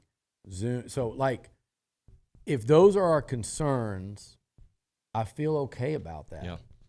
Because I agree, and I agree. They're concerns until we see it against a good team. This is our first chance to see it. But the last time we saw it against a good team, all those names I said, minus, I guess, Bryce wasn't playing and Basantis wasn't here yet, but all those names I said kicked LSU's ass. They whipped their ass in the trenches, okay? And Edgerrin Cooper's causing fumbles, and Damani Richardson's running them back for touchdowns, and, you know, Amari Daniels is ripping off nice runs when he was spelling A-Chain, and Moose is making plays. And, I mean, that was without Anaya. So I get the concern, but there's a reason A&M is a 4+ point favorite on the road. A&M should win this football game. But like you and I've said all week, they have to play well. Yeah. They can't not play well. Because I think if there's one thing I can guarantee, it's that they're getting Miami's best shot. Yeah. This is their Super Bowl. And if there's one person that understands that better than anybody, Jimbo Fisher. For as many times as he's coached against Miami, and he knows, and I've talked to him about it before, and he beat him last year here at A&M. He beat him so many times at Florida State. He's been on as an OC there under Bowden, as a head coach. He was beating them. They had their foot on Miami when he was a head coach there.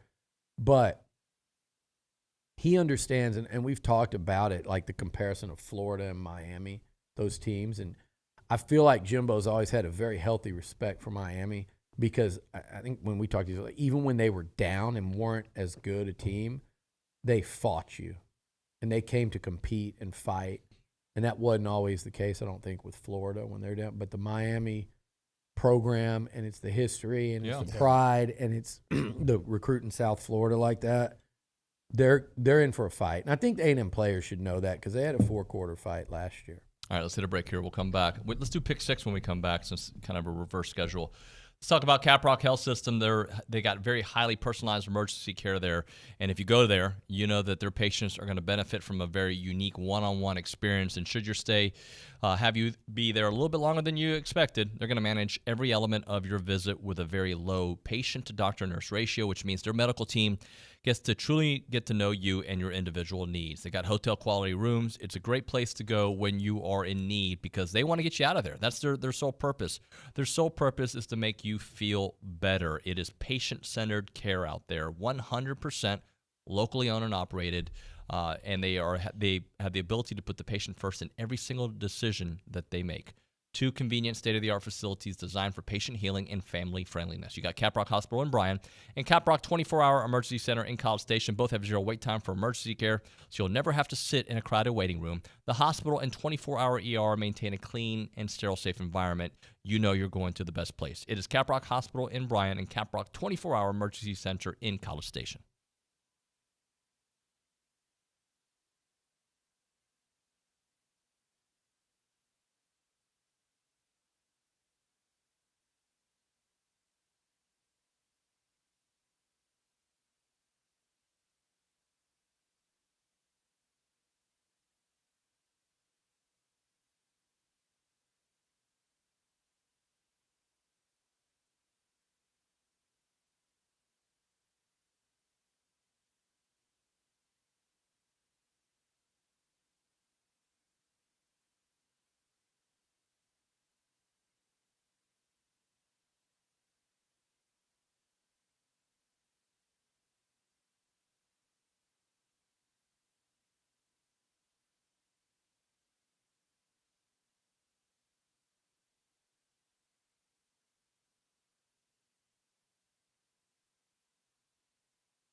TexAgs Radio, presented by David Gardner's Jewelers, Rollo Insurance Studio. Time for Around College Football brought to you by Milliken Reserve, a College Station community featuring homes, trails, farms, and wide open spaces.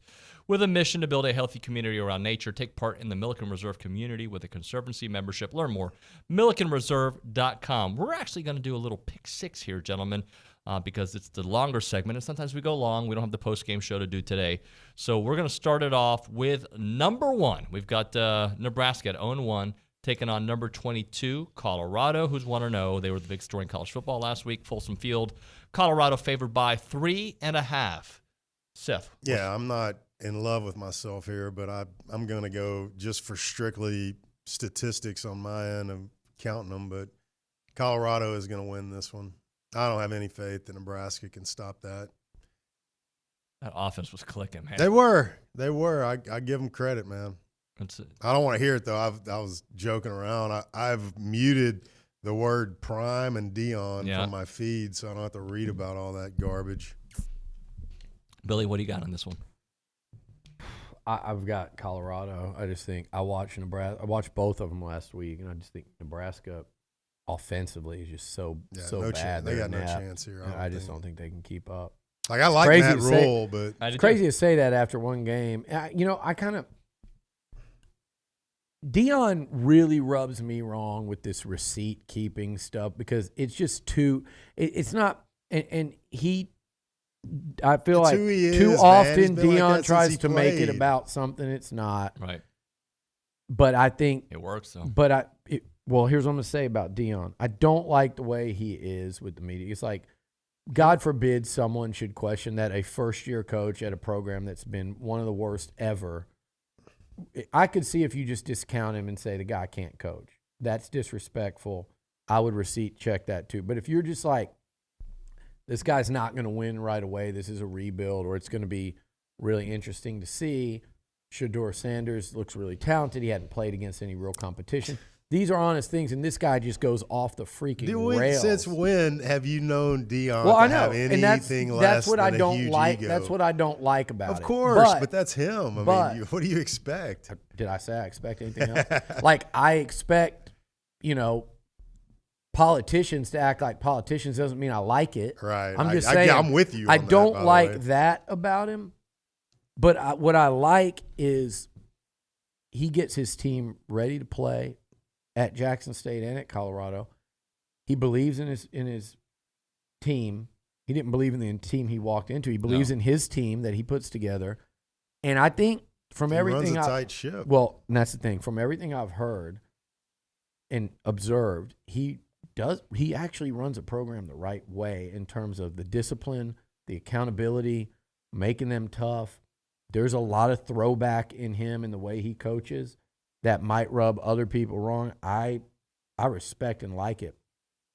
He's building it in terms of that locker room and that culture there on the right things. Yeah.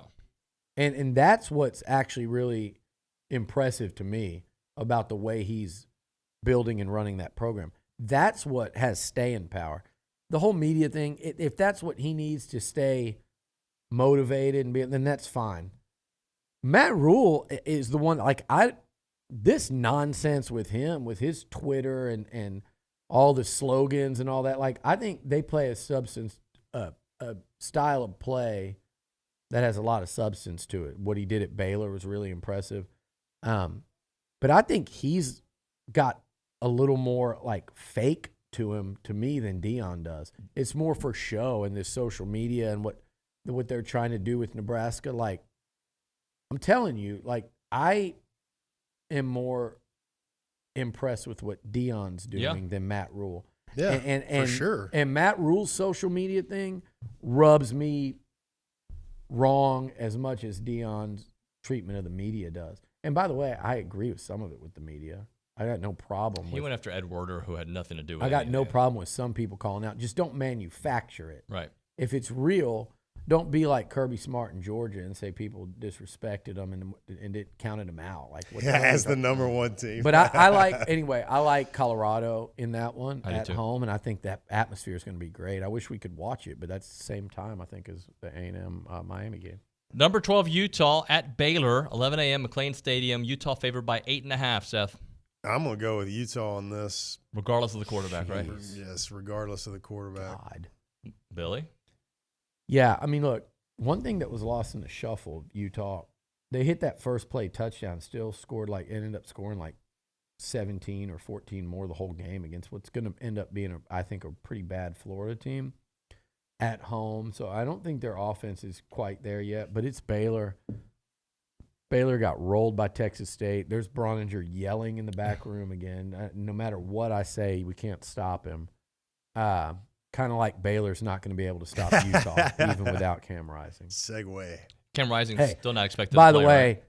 you know, Lonnie and Schobel start bandwagoning Baylor because Lonnie's daughter goes and Schobel's son's committed to play quarterback. And look what happens to Baylor once that happens. Mm-hmm. Those two negative. Hey, that'll be the best thing to happen to A&M right there. Yeah, those two guys are two of the most negative, outwardly negative friends we have, and now they cast their lot with Baylor, and look where it's going. Number 20, Ole Miss at number 24, Tulane, 2:30, Benson Field. ESPN2 broadcast. Ole Miss favored by 7.5. By the way, Seth won't say anything. He won't agree with me, even though he does. Because, my God, we have to have Lonnie's family over for pool day with margaritas. So I can't say anything that's the truth. We bring you here to speak the truth. I do speak the truth. Is we he all negative? know it. Yes. Okay. I think it's a big He's a hell number. of a head coach. Yes. It has nothing to do with his coaching ability. It's just his. Schobel is too. It's what's crazy. They're both really good. Columbus and Bridgeland. So Ole Miss favored by 7.5. He doesn't care. I do care. I'm going to go with Ole Aggies. Miss. I know who they Schobel's are. not an Aggie. I know who they are. Schobel. You actually had Schobel on our version of TexAgs Radio at 1560 with us once. We came in there, didn't we? Ole Miss is going to win this one. They're going to cover. You think so? I do. The Fighting Willie Fritz. Billy? Tulane, man. Let me give you a little. I don't know enough about Tulane, but I'm picking Ole Miss. Let me give you a little education. I'm not going to backtrack. Their last game against a Power 5 team, USC. they beat USC, and they beat Caleb Williams. Ooh. You might have heard of him. The year before, this same quarterback who completed 14 of 15 passes for 4 or 5 touchdowns in the opener, Pratt, he went up to Norman, and they were a 4th down away from getting in the red zone to beat Oklahoma a couple years ago. So this guy and this oh, by the way, I forgot. Did they go win in Manhattan last year and beat Kansas State, a team that won the Big 12? So last year they beat the Big 12 champions and they beat the Heisman Trophy winner in USC in a bowl game. They're playing at home. They're in the Superdome. With that said, I'm picking Ole Miss. Okay. In a good game, though, but I think they cover. They cover. They win by more than 7.5. I think it's a good Okay. game, though. Number 13, Oregon at Texas Tech. Tulane's going to light their asses up, though, on offense. Oregon favored by 7.5. Man, I am just sticking with the favorites right now. I just don't see Tech rising to this occasion to cover that. God, Tech's going to be so hungry after what happened last week. And at home. It was sad. They had a video. They're like somebody who's very hungry that has no ability to go get food. I mean, yeah, like a hungry deer in a wood full of bears. I'm going to go Oregon. Okay. Big. Pac-12 is going to own the Big 12 this weekend. That's for sure. And Tech, I was sad watching their players like do videos like asking the fan, like apologizing to the fans and asking them to come to the game. It was so kind of cringy to watch. Kind of like it's Miami. Unfortunate. I root for Tech. Yeah, giving away tickets. Miami's yeah, but like Miami does it. They're not sitting there apologizing and begging. They're sitting there. They're like, we got a lot to do here. Yeah, they're like, we're good to come support us. Yeah, Well, that's what they want. think they're going to roll A&M Saturday. Their fans do, their players do, and their coaches do. I'm telling you right now, like these guys think that they're going to make a statement at A&M's expense. So I hope the Aggies are ready for that. And it will be that much sweeter if A&M goes in there and kicks them around. All right, we're kind of due for a break. Let's hit it here. We'll finish the next two, and we'll do our Sleeper of the Week next on TexAgs Radio.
Hey, right now, caller number 1, we're going to give you a free car wash from Aggie Express Car Wash in South College Station off of William D. Fishing Greens Prairie. Aggie owned and operated with friendliest staff and a personal touch. They offer a monthly membership. We'll give the first caller a free car wash right now from Aggie Express in South College Station. 979-693-1150. Running out of time to get all the stuff in. Texas and Bama. Let me find the point spread for you, Mr. Seth.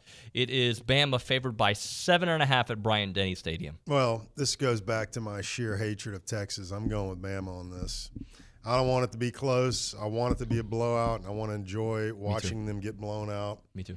I know it's going to be tough. I do. I'm not naive. I know Texas is pretty good, but I don't care. I want to see Alabama destroy them, so I'm picking Alabama out of sheer emotion. I like it. I'm the same way. Billy, 7.5.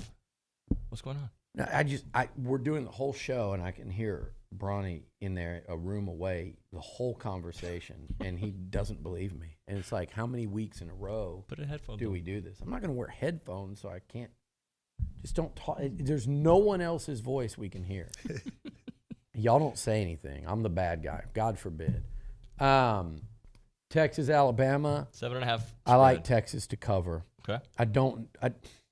We'll pick tomorrow. I'll let you know who I think is going to win that one.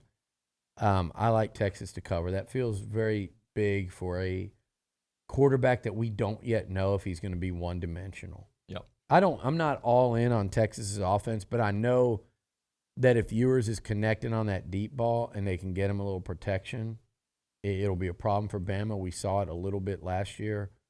Sark can call a good offense. I think there's a little bit of overrated there because he just doesn't do it week in and week out. But if they get going, if they can exploit some matchups, and I think they'll do that enough to cover and maybe win that game. All right. It's all on Milroe. It's all on Milroe and their ability. Can he run the ball to kind of get them on their heels defensively? Because the Texas defense is good, and I don't know if the Alabama offense is better than that. That leads to a Texas cover. Number 23, Texas A&M 1-0 at Miami 1-0, 2:30 Hard Rock Stadium. A&M favored by 4.5. Seth. Yeah, minute 30 left in the show, by the way. That's fine. I'm picking Texas A&M. I think we go down there and we play the similar type of game as we played last week. It's going to be a lot closer, but we're going to cover this game, and I think it's going to be 34-23.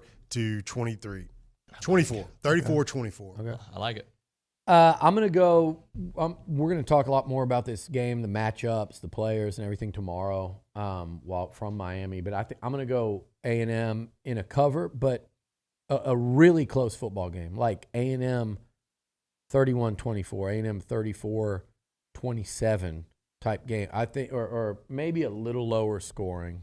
I think, I say 31-24. And I think it's going to be close, like anybody's game down that stretch. But we're the better team like last year?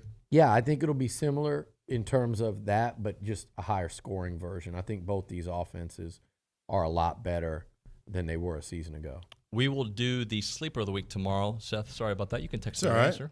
Who is your sleeper? Say it. I don't know. I thought I was doing Freak of the Week. Oh, we can do Freak of the Week, but this one's sponsored by the Sleep Station. Oh, I'm sorry. 10 seconds. Offensive line. I'm picking them again. We need them to pick it up and do a better job that they did last year. But anyways. Both. Tomorrow you'll do it. Tomorrow you'll do it. All right. Coming up next, the Fan Show with Bronny. Loud Bronny.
All right, final hour of the show on a Thursday morning.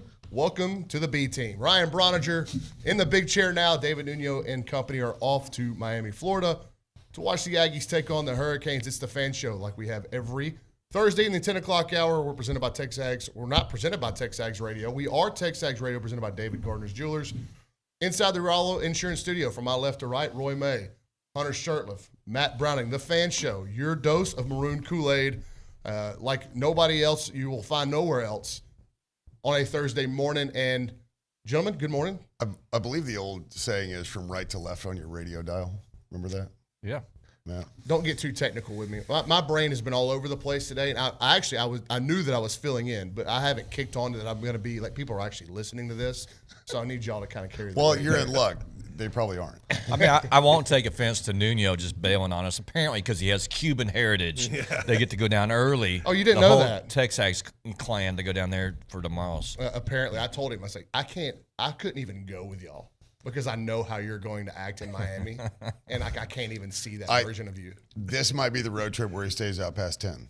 It might. Yeah, that's true. It'd be like 10, 15 maybe. But Right. but again, that's a lot of 15 minutes for his lifestyle. This is, for those of you who are watching or might watch it later, I'm in a weird spot in my life right now. I'm more dressed up than Hunter Shurtleff is. That's true.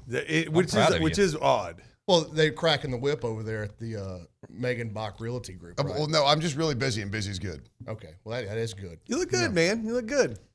Yeah. You look the same. I mean, always. None of you look as good as the A&M offense. And how about that segue? Woof. Wow. Okay, so we always start with what's on your mind. Hunter Shurtleff, I'm getting ready to marry an attorney. So since you're an attorney, we're going to start off with you because I don't know what order to go in. Yeah, I'm proud of you, and we'll have to have a little talk. So what's on my mind? This is the last time we're going to talk about this. I'm going to throw my 2 cents on that intro deal here, and here's my thoughts here. We're going straight to intro. No, it's fine. Look. Light the match. I don't listen to Kanye. In 2012, I didn't know what power was. You know what? I thought it was awesome, and I learned it in like 5 seconds, right? I picked it up, and organically over a decade, you had 100% fan participation. It was a great deal. It was getting to the level of Enter Sandman and Jump Around in Wisconsin. You know, it had kind of grown to that because everybody did it. Students loved it, you know, and it's fine now. It's fine. I'm just disappointed that a bureaucracy across the street, you know, we'd get in this cancel culture where we nuked it, and I really don't know the reasons. But here's my what's on my mind, and this is random. You know how the graduate assistants and the team, they shield the play calling coming from the sidelines, right? Well, New Mexico's on the other sideline, right? Like they're facing our coaching boxes. Well, they had these grad students with this big yellow New Mexico flag, right? And they were trying to shield. I'm like, who are they shielding? Because is Olin Buchanan not getting your plays now? Because the press box is on the other side. There's no way you can shield plays from the visitor sideline at Texas A&M. I got the biggest kick out of that. They'd kind of go to the side, you know, and they'd go this way. I'm glad we started with him. Week one, he talked about the intro music and a New Mexico flag. Some of the most unique takes on the planet. It is the fan show. It is. All right, Matt, what you got, dude? All right, I've got I'm very enthused, I'd say. I think we kind of all are with that offense. That offense looked fantastic. It looked good. I think everything boils down to this week, of course, is real time competition. This is big boy football. Miami is good. Miami is very good. They're a talented team, and I think this is going to be a real test. And how we're all feeling this time next week will be dependent on 100% on that offensive line. I think it all boils down to the O-line. The O-line, how good they play will dictate how good we feel when we walk in here next week, right? I think 100, because I think our defense is going to be who our defense is. Our defense is good. I think that they'll hold them to enough. They'll hold them to a point total that's manageable for our offense. What is that? What's that point total? I don't know. I mean, we didn't see enough from Miami's vanilla offense last week to really know. They put up more yards than we did. It wasn't that vanilla. Yeah. If ours was vanilla and theirs vanilla, then they put up more yards. No. I will say this. I watched the condensed game on YouTube, and that doesn't mean anything, but Miami of Ohio's front is going to look a lot different than what trots out there for Texas A&M. Yes. That's the left defensive end looked like he weighed 211 pounds, maybe. That's the first thing that I saw when looking back at that Miami game.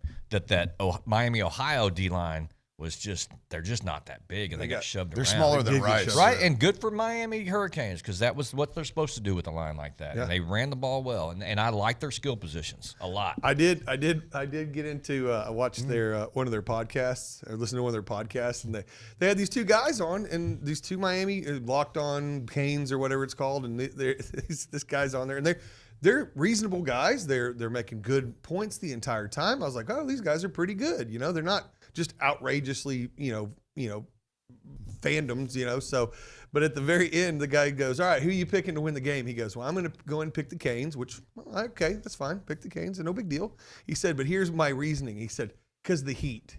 He goes, I don't think the Aggies are going to be able to handle the heat down here in South Florida. And I go, I literally, when I'm listening to this, I look at the temperature gauge in my truck, and it said 109 degrees. And I was like right near campus. I was like, that's the stupidest thing I've ever heard in my entire life. They might win. It won't be because A&M's fatigued or because of the heat. And I do think there could be a weather factor, and we'll talk about that in a little bit, but I don't think it's the heat. Roy, what you got, dude? So what's on my mind? I'm going to derail just a touch.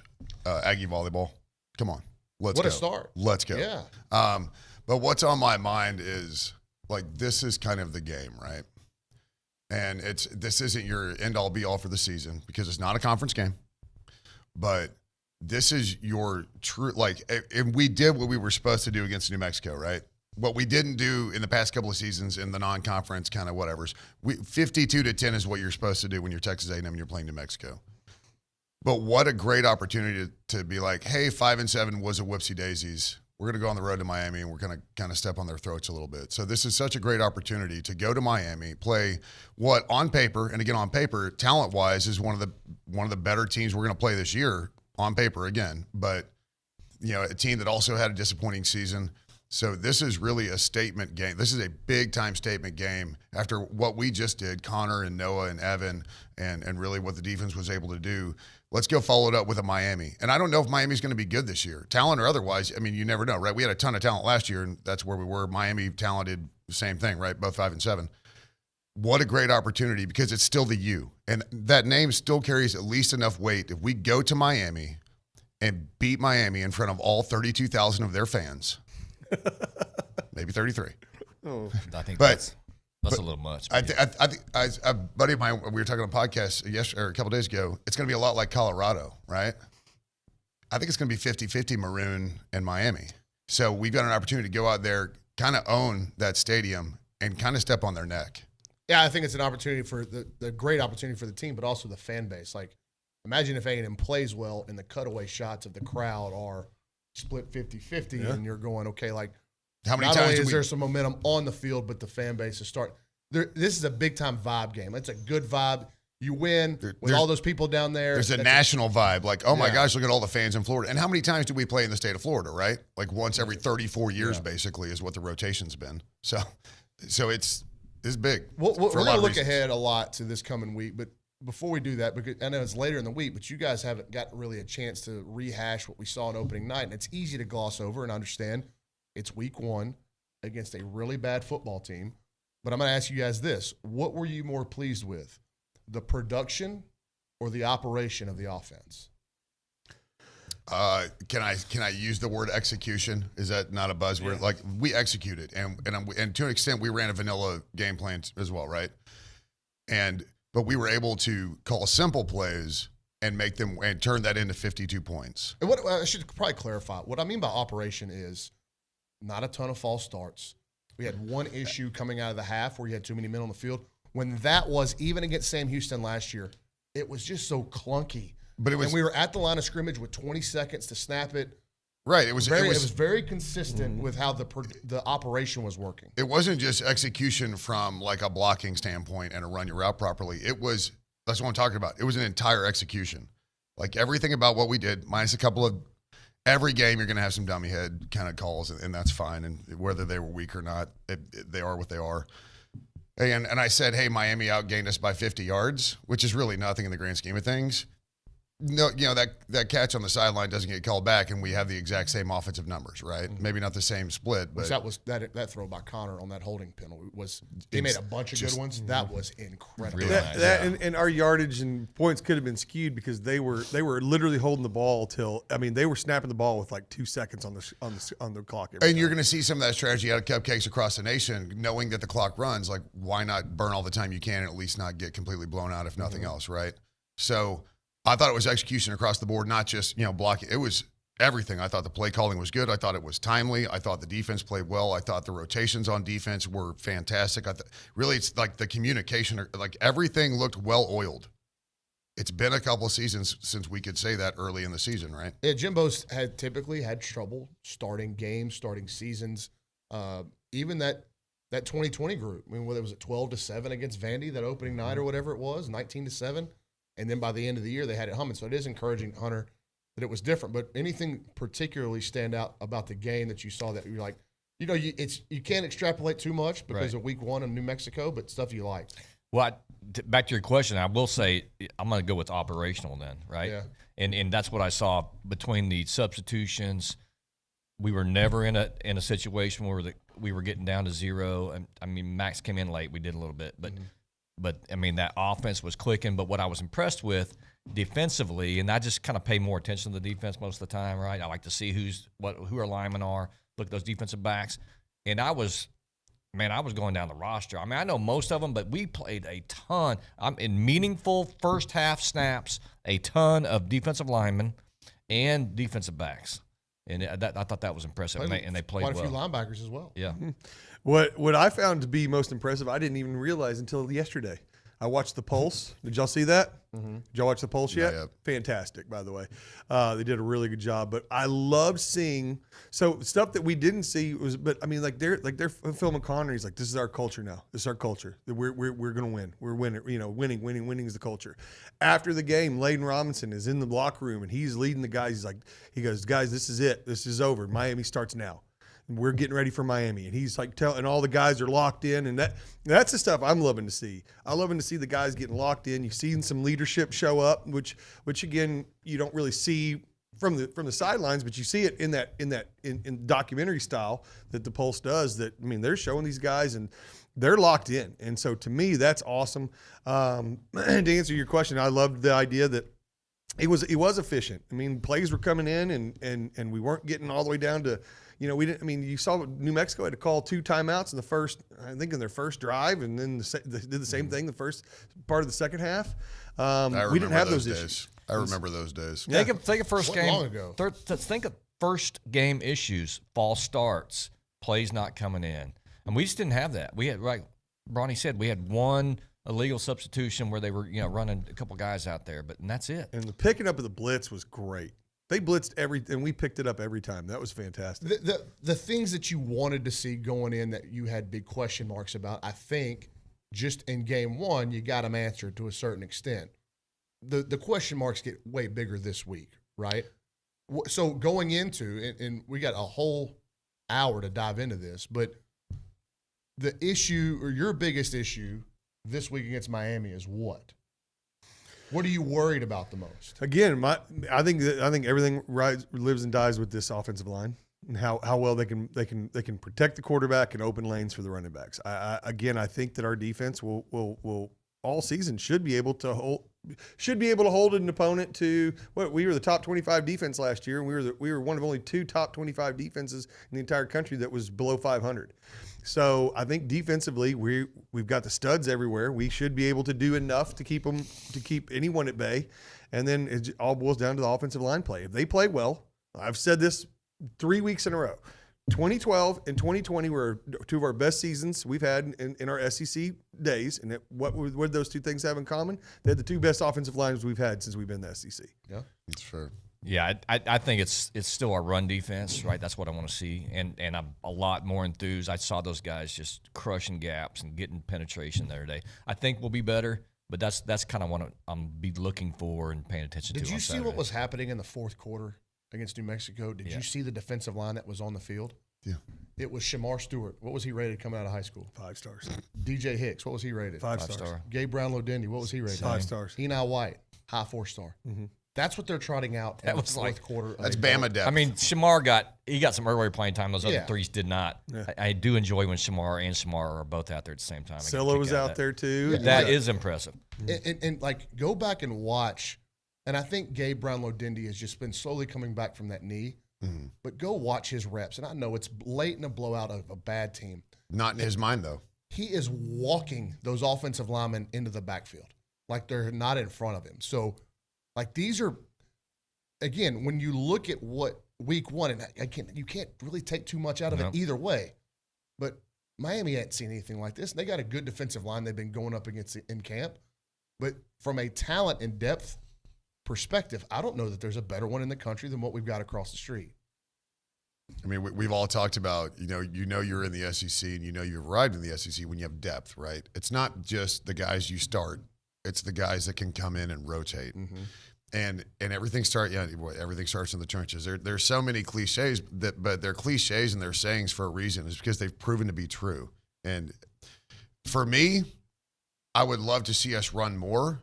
But look, if we're going to be a pass-heavy offense and we're going to be successful, I don't care. I don't care if it's 50-50. But on a defensive side, Miami did rack up 250 yards rushing. So they racked up more rushing than they did passing. They didn't have to pass because that's kind of the catch. But I'd love to see us keep them like below 175 as a team. And I think it may have gotten a little bit because A&M didn't pop a big run. Still averaged like 4.5, 5 yards a carry against New Mexico. Yeah, no, so I think people were nitpicking the running game, and then you start listening to the film breakdown and not just A&M's, people at TexAgs like McGee, but John Harris put out one where it was like, okay, this is what New Mexico was doing. They're outnumbering us. Like, they were outnumbering A&M. Take what they give you. Right. And that's what Miami did with 250 yards rushing. That's what Miami did as a team. They took what Miami of Ohio gave them. Yeah. But if we're a pass-happy offense all year, chicks dig the long ball. Let's go. Well, and I like the trigger man doing that. If you're going to pick somebody on that offense to make it go, I think Connor Wigman's a good one to place that trust in. When we come back, a lot more to get to on the Fan Show. You listen to TexAgs Radio, presented by David Garner's Jewelers.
All right, headed toward the bottom of the hour. TexAgs Radio presented by David Gardner's Jewelers. Ryan Broniger in the host chair for David Nuño here this hour as the crew is getting ready to take off to Houston and then to Miami to cover the game. Aggies and Hurricanes, 2:30 local time there from Hard Rock Stadium in Miami, 3:30 Eastern time. So a big slate of games on the weekend, but we need to, I think, before we jump into what else happened around college football, what caught your eye, kind of finish our thoughts on A&M New Mexico and looking ahead to this week, and then we'll do some predictions to end the hour before you guys head on out of here. But one thing that you said, and you talked about the defensive rotations, Hunter. I don't know if you guys noticed early on in the game who was playing a lot at corner. Number 14, Javon Thomas. I did. That's a true freshman Had to playing go to my corner. roster for that one. Okay, but here's what Jimbo has done, and this is the recruiting part of my job kind of seeping through in this segment here. When Jalen Jones was a freshman, what do? He started. He started, yeah. What did Tyreek Chappelle do when he was a freshman? He started. What's Javon Thomas doing? He's playing. I don't know if he didn't start the other night because DeBerry started opposite Chappelle, but he's playing a lot. The recruiting class they've got right now is incredible. The big need right now is at corner. They're in on 2 5-stars in the state. I don't know that they're going to be looking at anybody else, those kids, Kobe Black and Terry Bussey, and going, who else is playing freshman corners more than A&M right now? Yeah. They're not. And Jalen Jones is on an NFL roster. Tyreek Chappelle will likely be on an NFL roster. So he's got this track record, and it goes back to these almost line changes on defense where you're rolling in Javon Thomas, Dalton Brooks, who I thought looked good in his limited time, and Gilbert. Jordan Gilbert, Jacoby Matthews, like Kerr. They were playing some dudes. Right, and like there's the depth is matching on the back end, the front end. See, this is one of the few things that keeps me interested in the NFL is because I watch so much college across the nation that I can relate more to the NFL because I enjoy watching them as college players. So you use recruiting from high school to college, you see that connection. Yep. But can we touch back real quick on the operational thing? And can we talk about it's not just the freshmen, it's the program. How about DeBerry? Well, yeah, I mean that not as heralded coming in as Tony Grimes, right? But he may end up being he was your defensive player of the week in week 1. Yeah. And was 2 times all ACC selection. You're recruiting like a monster. And because of like the absolute monsters that you're recruiting, they're so good that you can play them. Oh, and by the way, when I need, some key pieces, I can go grab one. So from a hey, you don't have to game plan for New Mexico, Jimbo. Like you really do get to sit back at an operational level and run this program. I think we're seeing that just across the board between freshmen starting, those key pieces from the transfer portal, which is just a part of it now.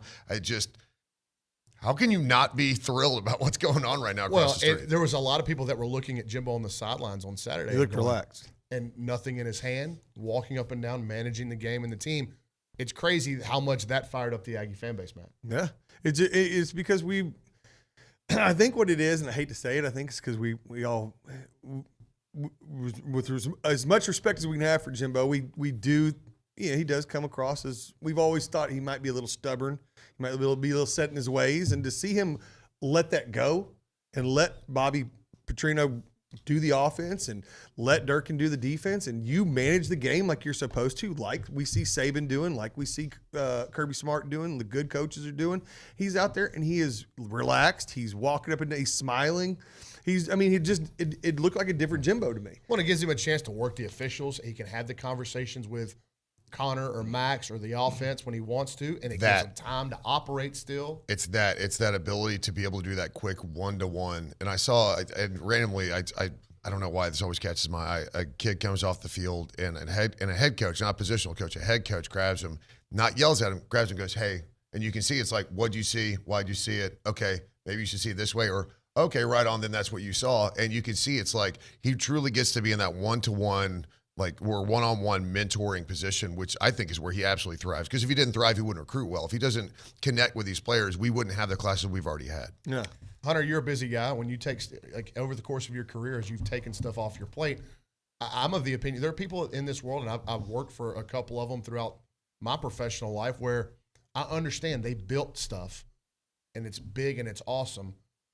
And so they trust themselves more than everybody else to do it right. But at some point, as you take stuff away from your own plate and you hire good people that you trust, makes your life easier. I can relate, right? And when you're in trial, and I'm trying to get ready for the next witness, but I still got one up here right now that I'm having to listen to, object to. But now I got a co-counsel. He's got this guy. I'm gonna get the next guy. It was refreshing to see Jimbo without the reading glasses, staring at his book. Hey, I get it. Play calling. He's thinking ahead. He's got a lot going on. Still got to worry about timeouts, personnel issues, right? It was good to see him not having to focus on that. And quickly going back to DeBerry real quick. Yep.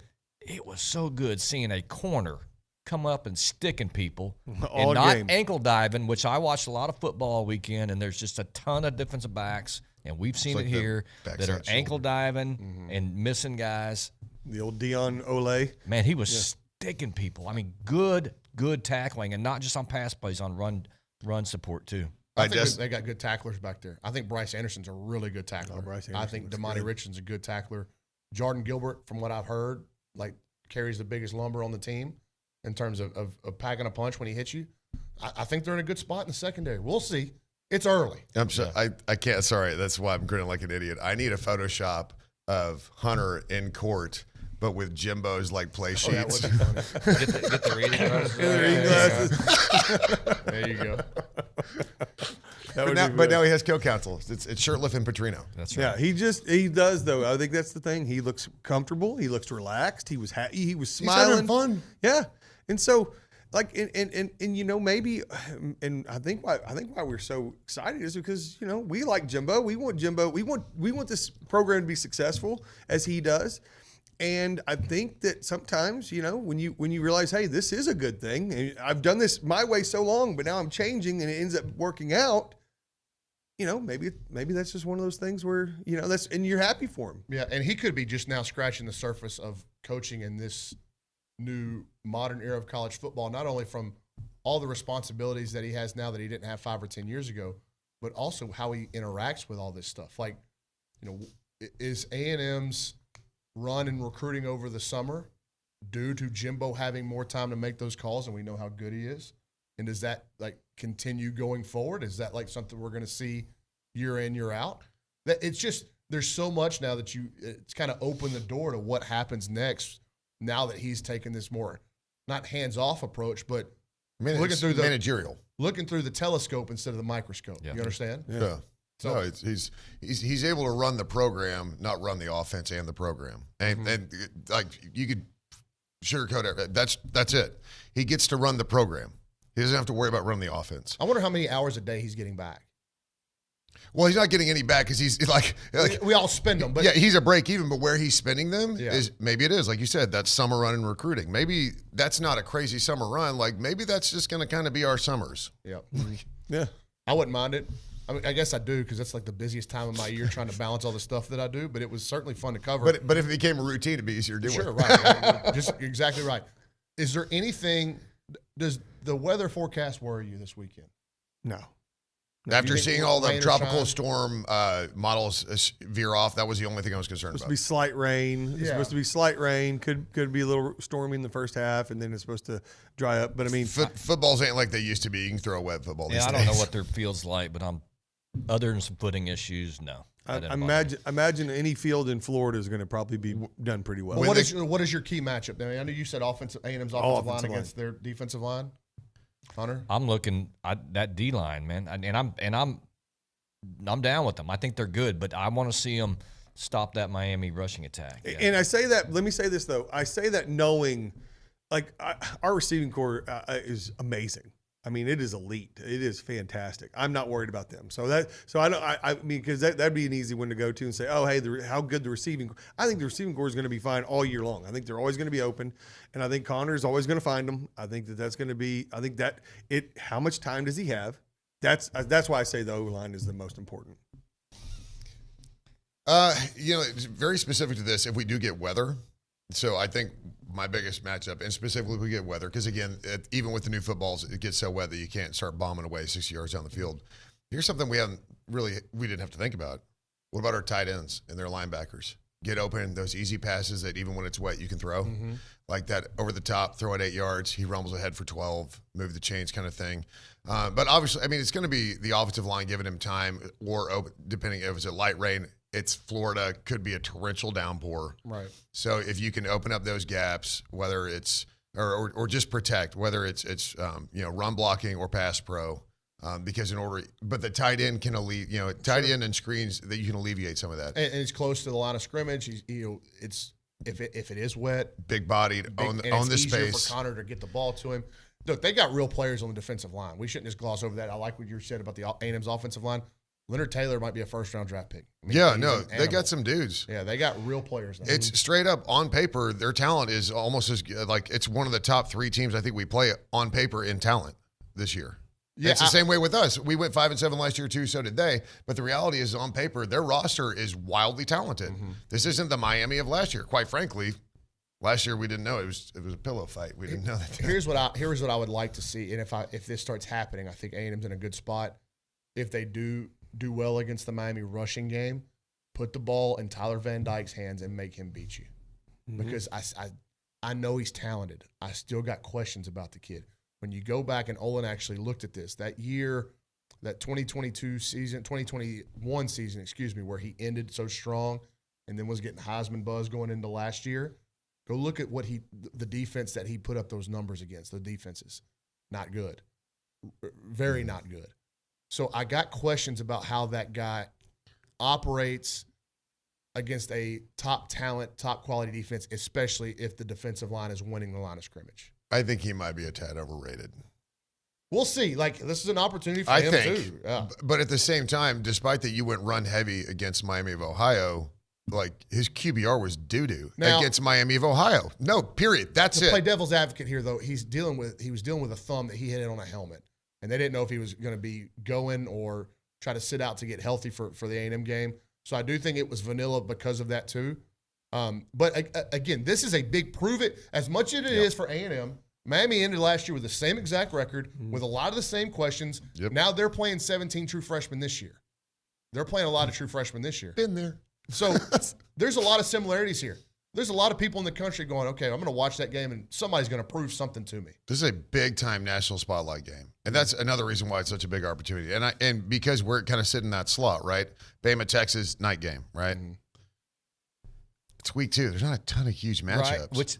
Right. This is a way better week. This slate is incredible. Right. We're going to get to that. I'm going to go through the pick 6 games in that last segment. But everybody you hear from a national perspective is like, I'm watching the A&M Miami game. Yeah. Which is fun as a fan, right? Nobody talked about A&M Mexico last week. I get it. Completely did not even show up on the radar for the Sunday wrap-up shows with highlights. And now everybody's going, A&M Miami might be one of the best games to watch this. Even SEC Network, I think they ran 4 plays of Connor's touchdowns. That was about all it was. Yeah, when we come back, we're going to look around the country, around the league, and maybe even the final segment, we'll get into some predictions around the country and then get these guys' thoughts on what's going to happen down there in Coral Gables. You're listening to TexAgs Radio, presented by David Gardner's Jewelers.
TexAgs Radio, presented by David Gardner's Jewelers. I'm Ryan Broninger. Roy May, Hunter Shirtliff.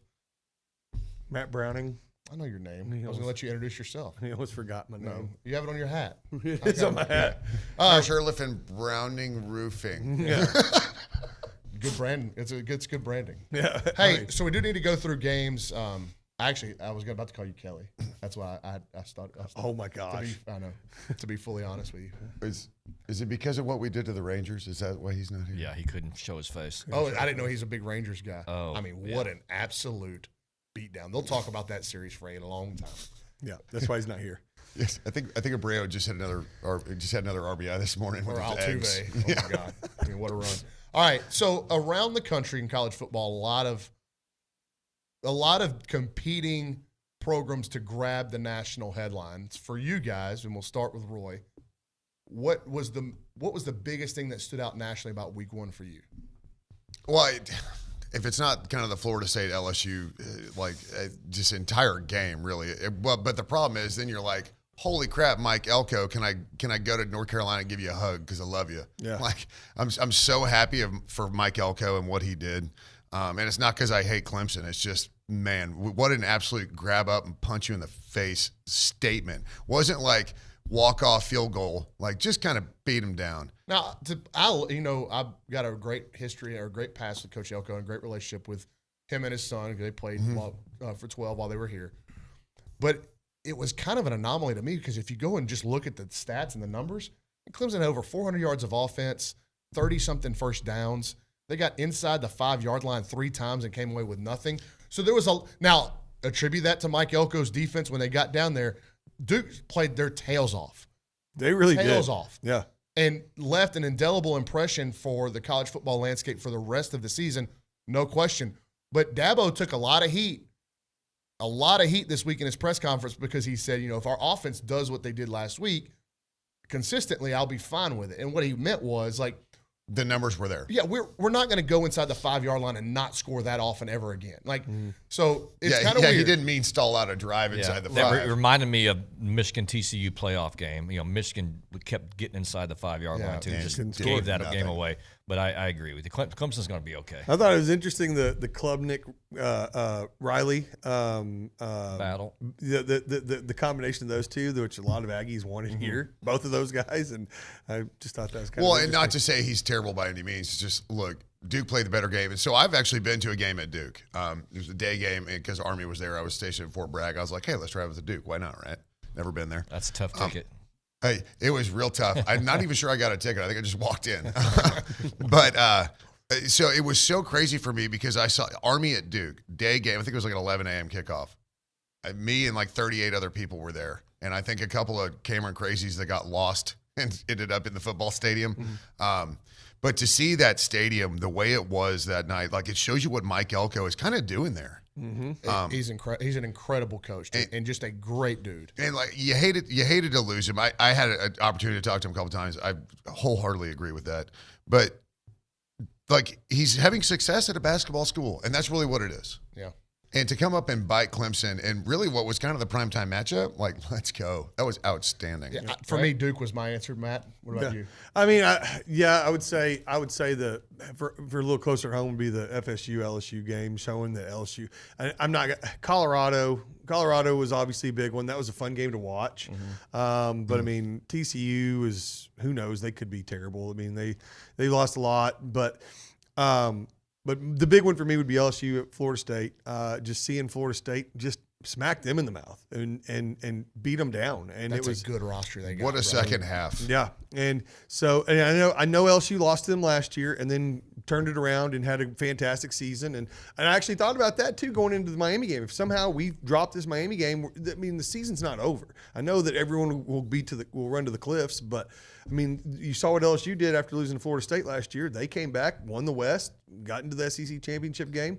So they did the same thing last year, so I'm not saying they're completely done and out of it, but last year that was a heartbreak loss. This year they just kind of got punched in the face and they wilted. It's how not many just that they punts can one team have in a back-to-back? My biggest takeaway from that Florida State LSU game was that Florida State roster is really good, and they got good-looking kids, and it's deep, and like They kept kind of reminds you of the old Florida State, right? The Right, old Bobby right. Bowden Like, era. Like they look like some dudes. My high school group chat, we were texting after the game, and I got a buddy from high school that's a Florida State guy. I'm like, dude, that's a playoff looking team. Physically, they passed every eyeball test you could ever want. Yeah.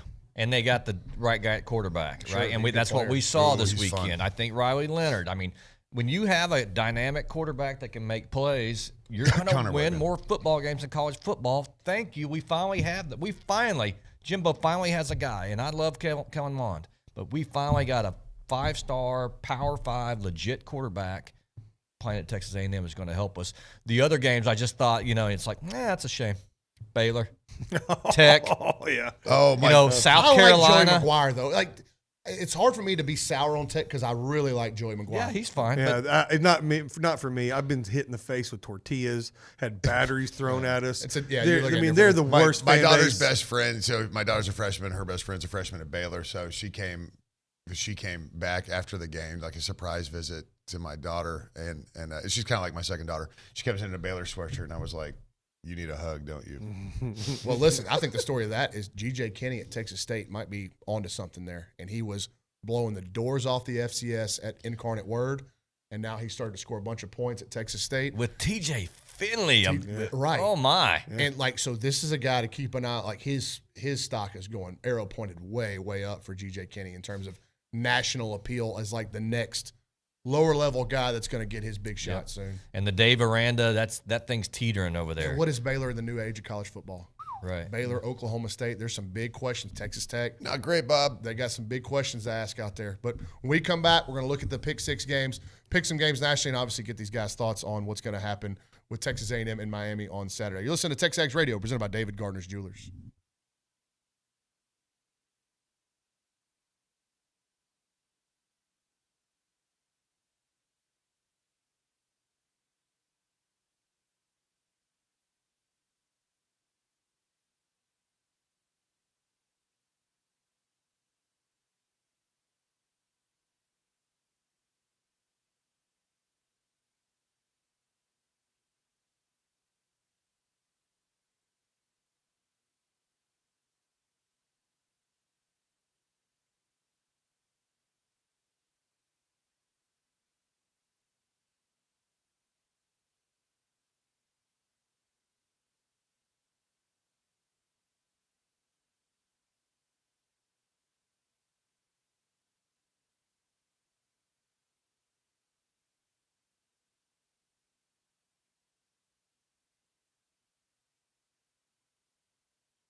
chant.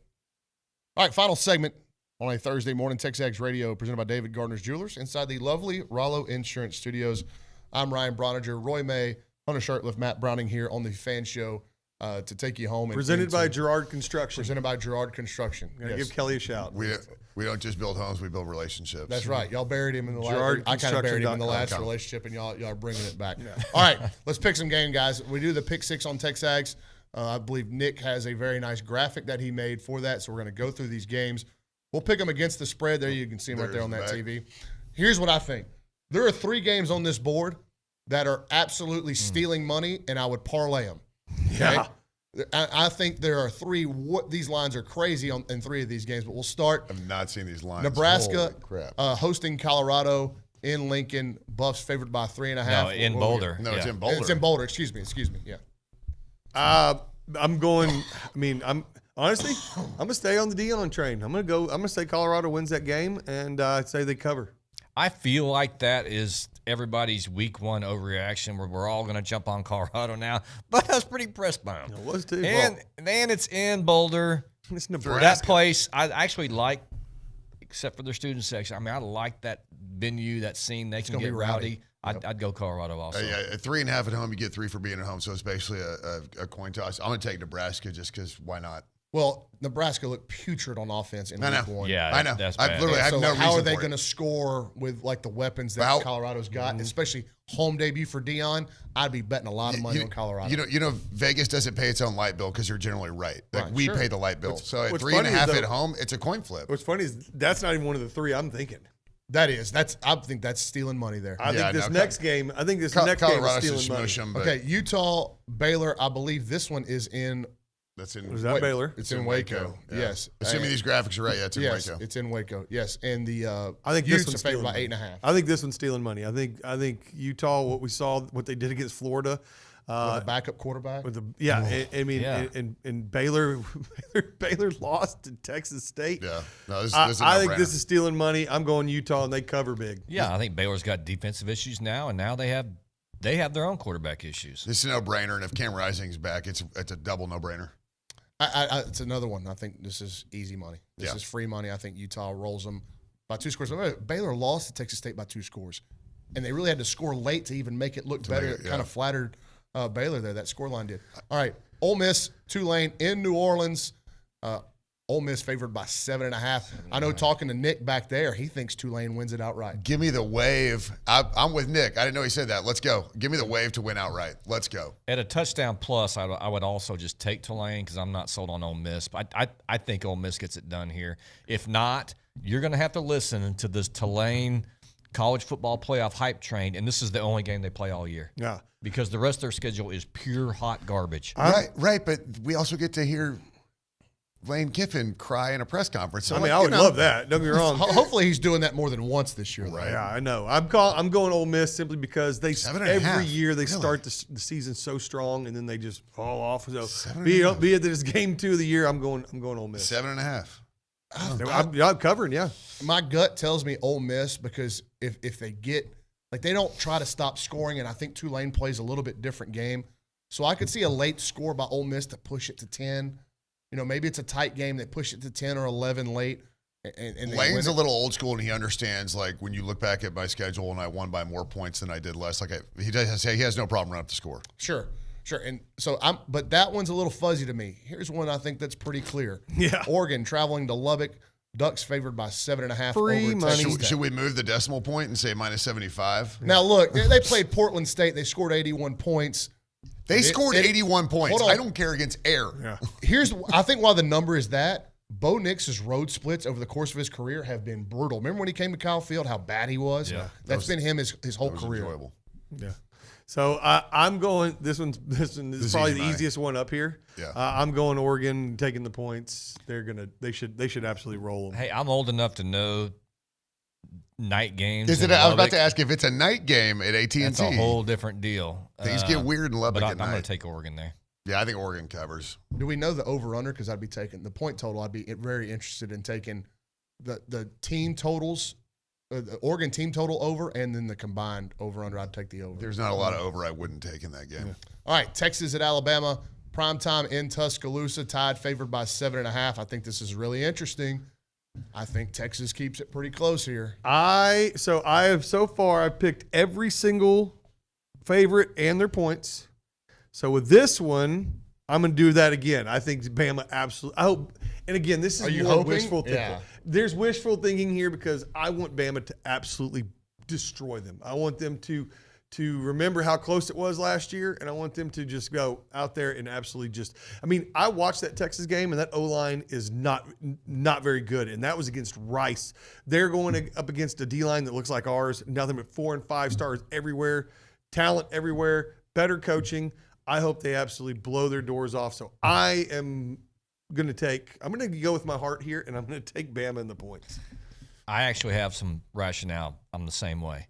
You remember back 2014, 16, 18, we go to Bama. We think we're getting an SEC roster. Our recruiting's better. We think we're getting a team now. And we're catching Bama in a and down you go year. to Tuscaloosa, and it ain't like that because they show you that their roster better, their program's better, the process is better.